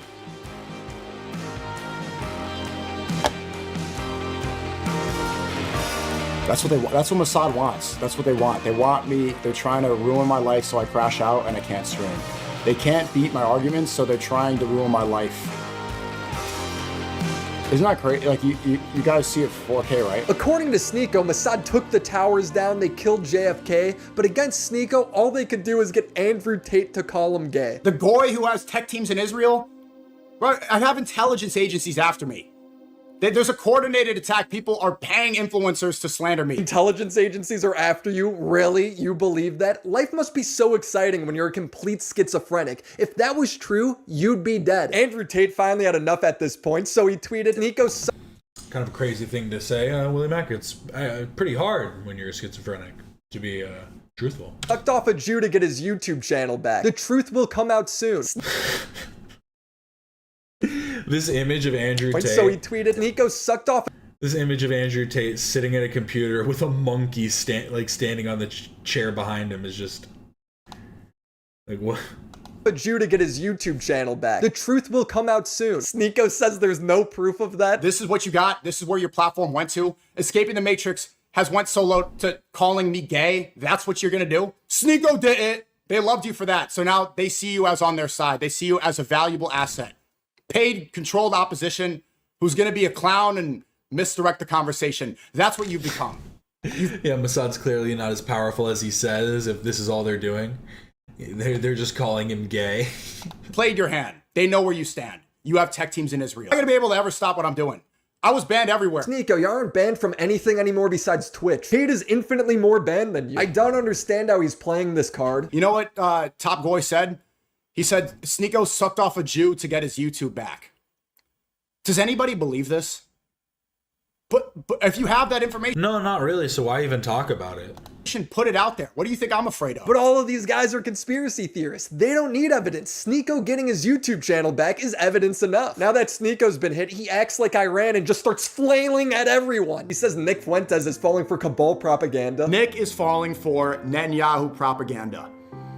Time and time again, look at the past 20, 30 years, whenever they try to get you to redirect your attention towards Muslims, it's really because the non-goys are doing something that you don't want to know about. Somali daycares, they want you to get angry about this because what's happening in Lakewood, New Jersey is far worse.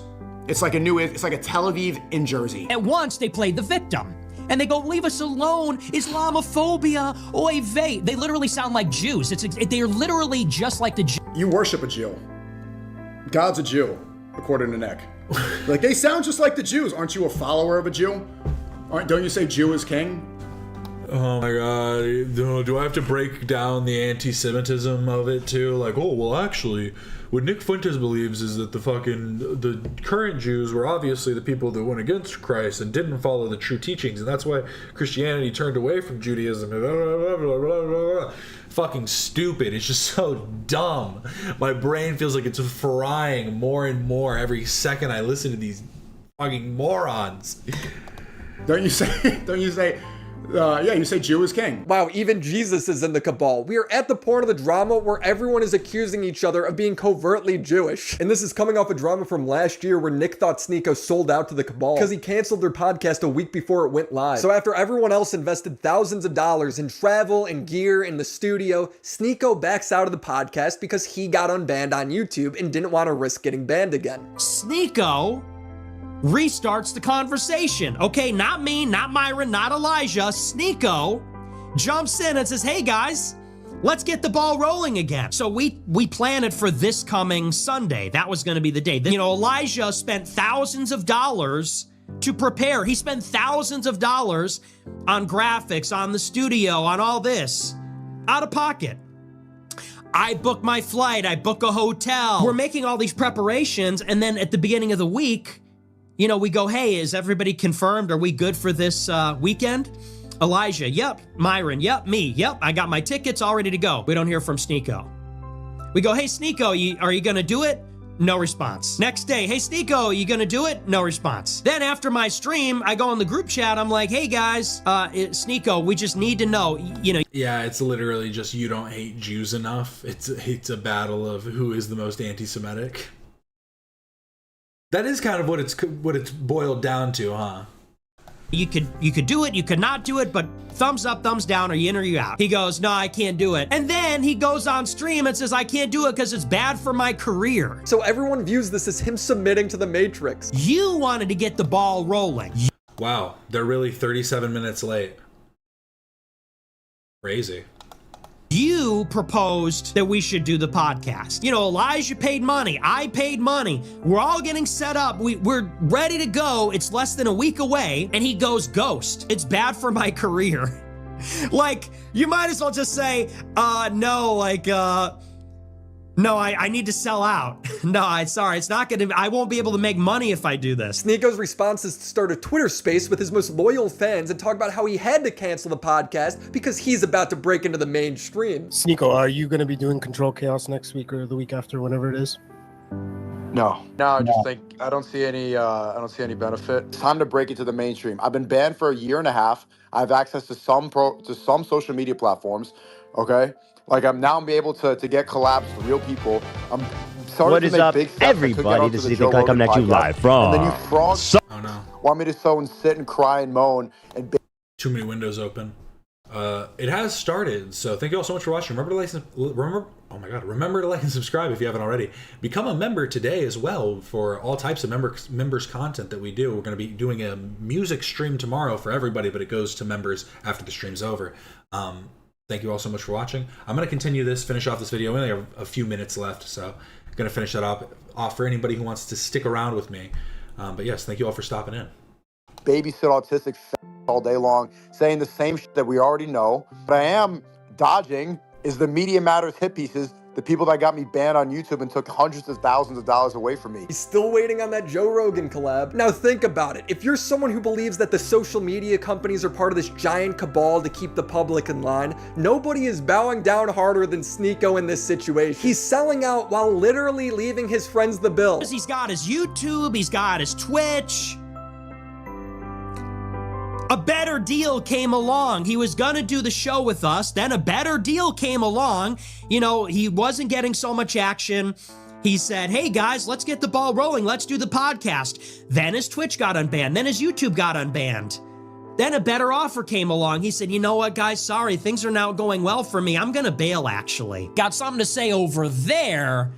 Safely behind the Jew-proof cancellation. Now he's Jewish too. I'm a product of the Holocaust. My grandfather, he fought the Nazis in World War II, and I have relatives that died in Auschwitz. Now we're behind the cancellation shield. Get the f out. Like, who respects that? Who f***ing respects that? Nick says to Sneako's face that he's part of the Matrix. You're supposed to make your friends look good in public if you're friends. You know, especially in a situation like that was brutal, bro. I've been trying everything to get my YouTube channel back. You know, it's my life.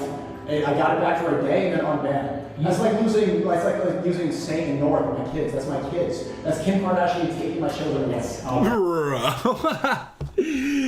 Oh my god. This is like when Kanye West got Saint North taken away by Kim Kardashian. This is like losing my children. What are you talking about, Sneako? You can be upset about having lost your main source of income and your main platform of expression, but that is not the same as losing your children. Do I think that Kanye probably shouldn't have been around his children during his mental state? But yes, but that's again besides the point. Just why say such crazy shit all the time? Can you have one maybe one string of coherent thoughts that work and make sense and add up and aren't just completely just insane? It's the only way I can think of to describe it. That's the same thing to me. YouTube is everything in my life. That's not dramatic. That's the truth, and I mean that with every fiber of my being. Okay, so now Sneako's Kanye. Kanye is both these guys' idols, so this is a really sentimental conversation they're having. You hung us out to dry. You bailed on us. How's it hung out to dry? Because I didn't do one podcast? Because you pushed us to do it, and then you bailed on us. Pushed me to a couple texts? Was it really like I was nudging you guys? Yes. I really didn't want to do it. You pushed us to do it. I booked the flight. We were a week out. Wait. Let me talk. We were a week out from doing it. You bailed for your career. Then you did it For many reasons. And like you just said, your YouTube channel is your baby. YouTube is the Matrix, dude. Your baby is the Matrix. That's how the Matrix controls you. Now we're at the point where everyone's in the cabal. Your baby is the Matrix. Jesus is in the cabal. It's the Spider-Man pointing at Spider-Man meme. But what? Well, bro, didn't you ever see the Matrix? Fucking Neo needed to destroy it from the inside. It's not like Neo was able to fucking destroy the Matrix. You don't understand, bro. You have to break out of the Matrix first. But it's deeper than that.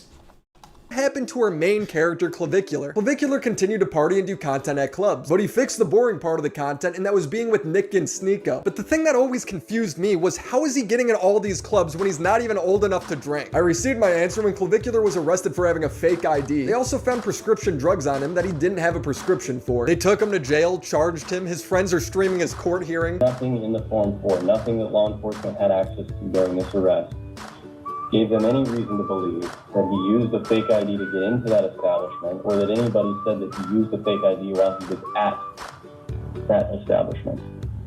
Because of those two things. Why are they recording it like this? Law enforcement did not have any probable cause in this case to place him under arrest. Who cares? The funny part is this girl hanging with him, who's pretending to be like his 4chan girlfriend, created a live stream channel while Clev was rotting in a cell on Super Bowl Sunday. And she went live receiving over $37,000 in donations from his audience. I actually love you guys so much. What? Oh my god. What? What? Fucking hell. All these kids get so much milk money. Fucking hell, that actually just like... Oh, that just hurt my brain so much, because I'm just thinking about how much Clavicular really gets. How much money Clavicular's his fans really fucking send out. Oh my lord. Clev's charges get dropped, and the first thing he does is go live and mold about how much money she made, because that should be his money. Can you believe that a bitch waited until I got to jail to go live and try to like snipe my viewers? Like, I was in jail, dude. Are you serious right now? Mugged by a woman? Cringe? I think what makes this story so hilarious is this collab was supposed to bring the Manosphere back to the forefront of online culture. It was supposed to expose the Matrix and start a revolution, proving their conspiracies to be true. Bro, see Myron throw up Roman salutes in the club? We're back, bro. We're taking our country back, bro. We're taking our country back. We're back. You know, content is back. Let's go, dude. I hope you guys are ready. Jews mad. We're taking our country back fast. But instead, it just turned into them all accusing each other of submitting to the cabal. I've got tech teams in Israel. It's a homosexual rage which is suppressed. He got something to say over there, safely behind the Jew-proof cancellation. Now he's Jewish too. In my opinion, this was always going to go this way, because when you're a conspiracy theorist to this level, everyone becomes a suspect. And ironically, that ruined their revolution before it ever truly started. All of these guys are at the least relevant point of their career. Clavicular is the only one getting numbers. So that means the most relevant creator in the Manosphere right now is a 20-year-old with erectile dysfunction because he takes too many drugs. Bro, I think it's when I started doing all the fan of you and the pre-gab and shit like that. And then it just so went. Yeah. If this was a movie script, I would think that it's too far removed from reality to make, but as it turns out, life's stranger than fiction. If you enjoyed the video, make sure to leave a like and subscribe to the channel. It was a crazy video. Thanks, WillyMac. It's been a wild stream. I really do appreciate everybody for stopping in. Let's hope the Manosphere has officially collapsed and that it is now over, but I don't see that being the end of the story. But I really do appreciate everybody for stopping in. Like I said before, remember to like and subscribe if you haven't already, and become a member as well, because I do content all the time with more member stuff coming soon. We're going to be dropping a video very soon. I'm trying to get it finished ASAP. It's just fucking taking me forever. But yeah, it's gonna come out. So thank you all so much for watching. The editing process is a B. This is Captain Quasar, signing off.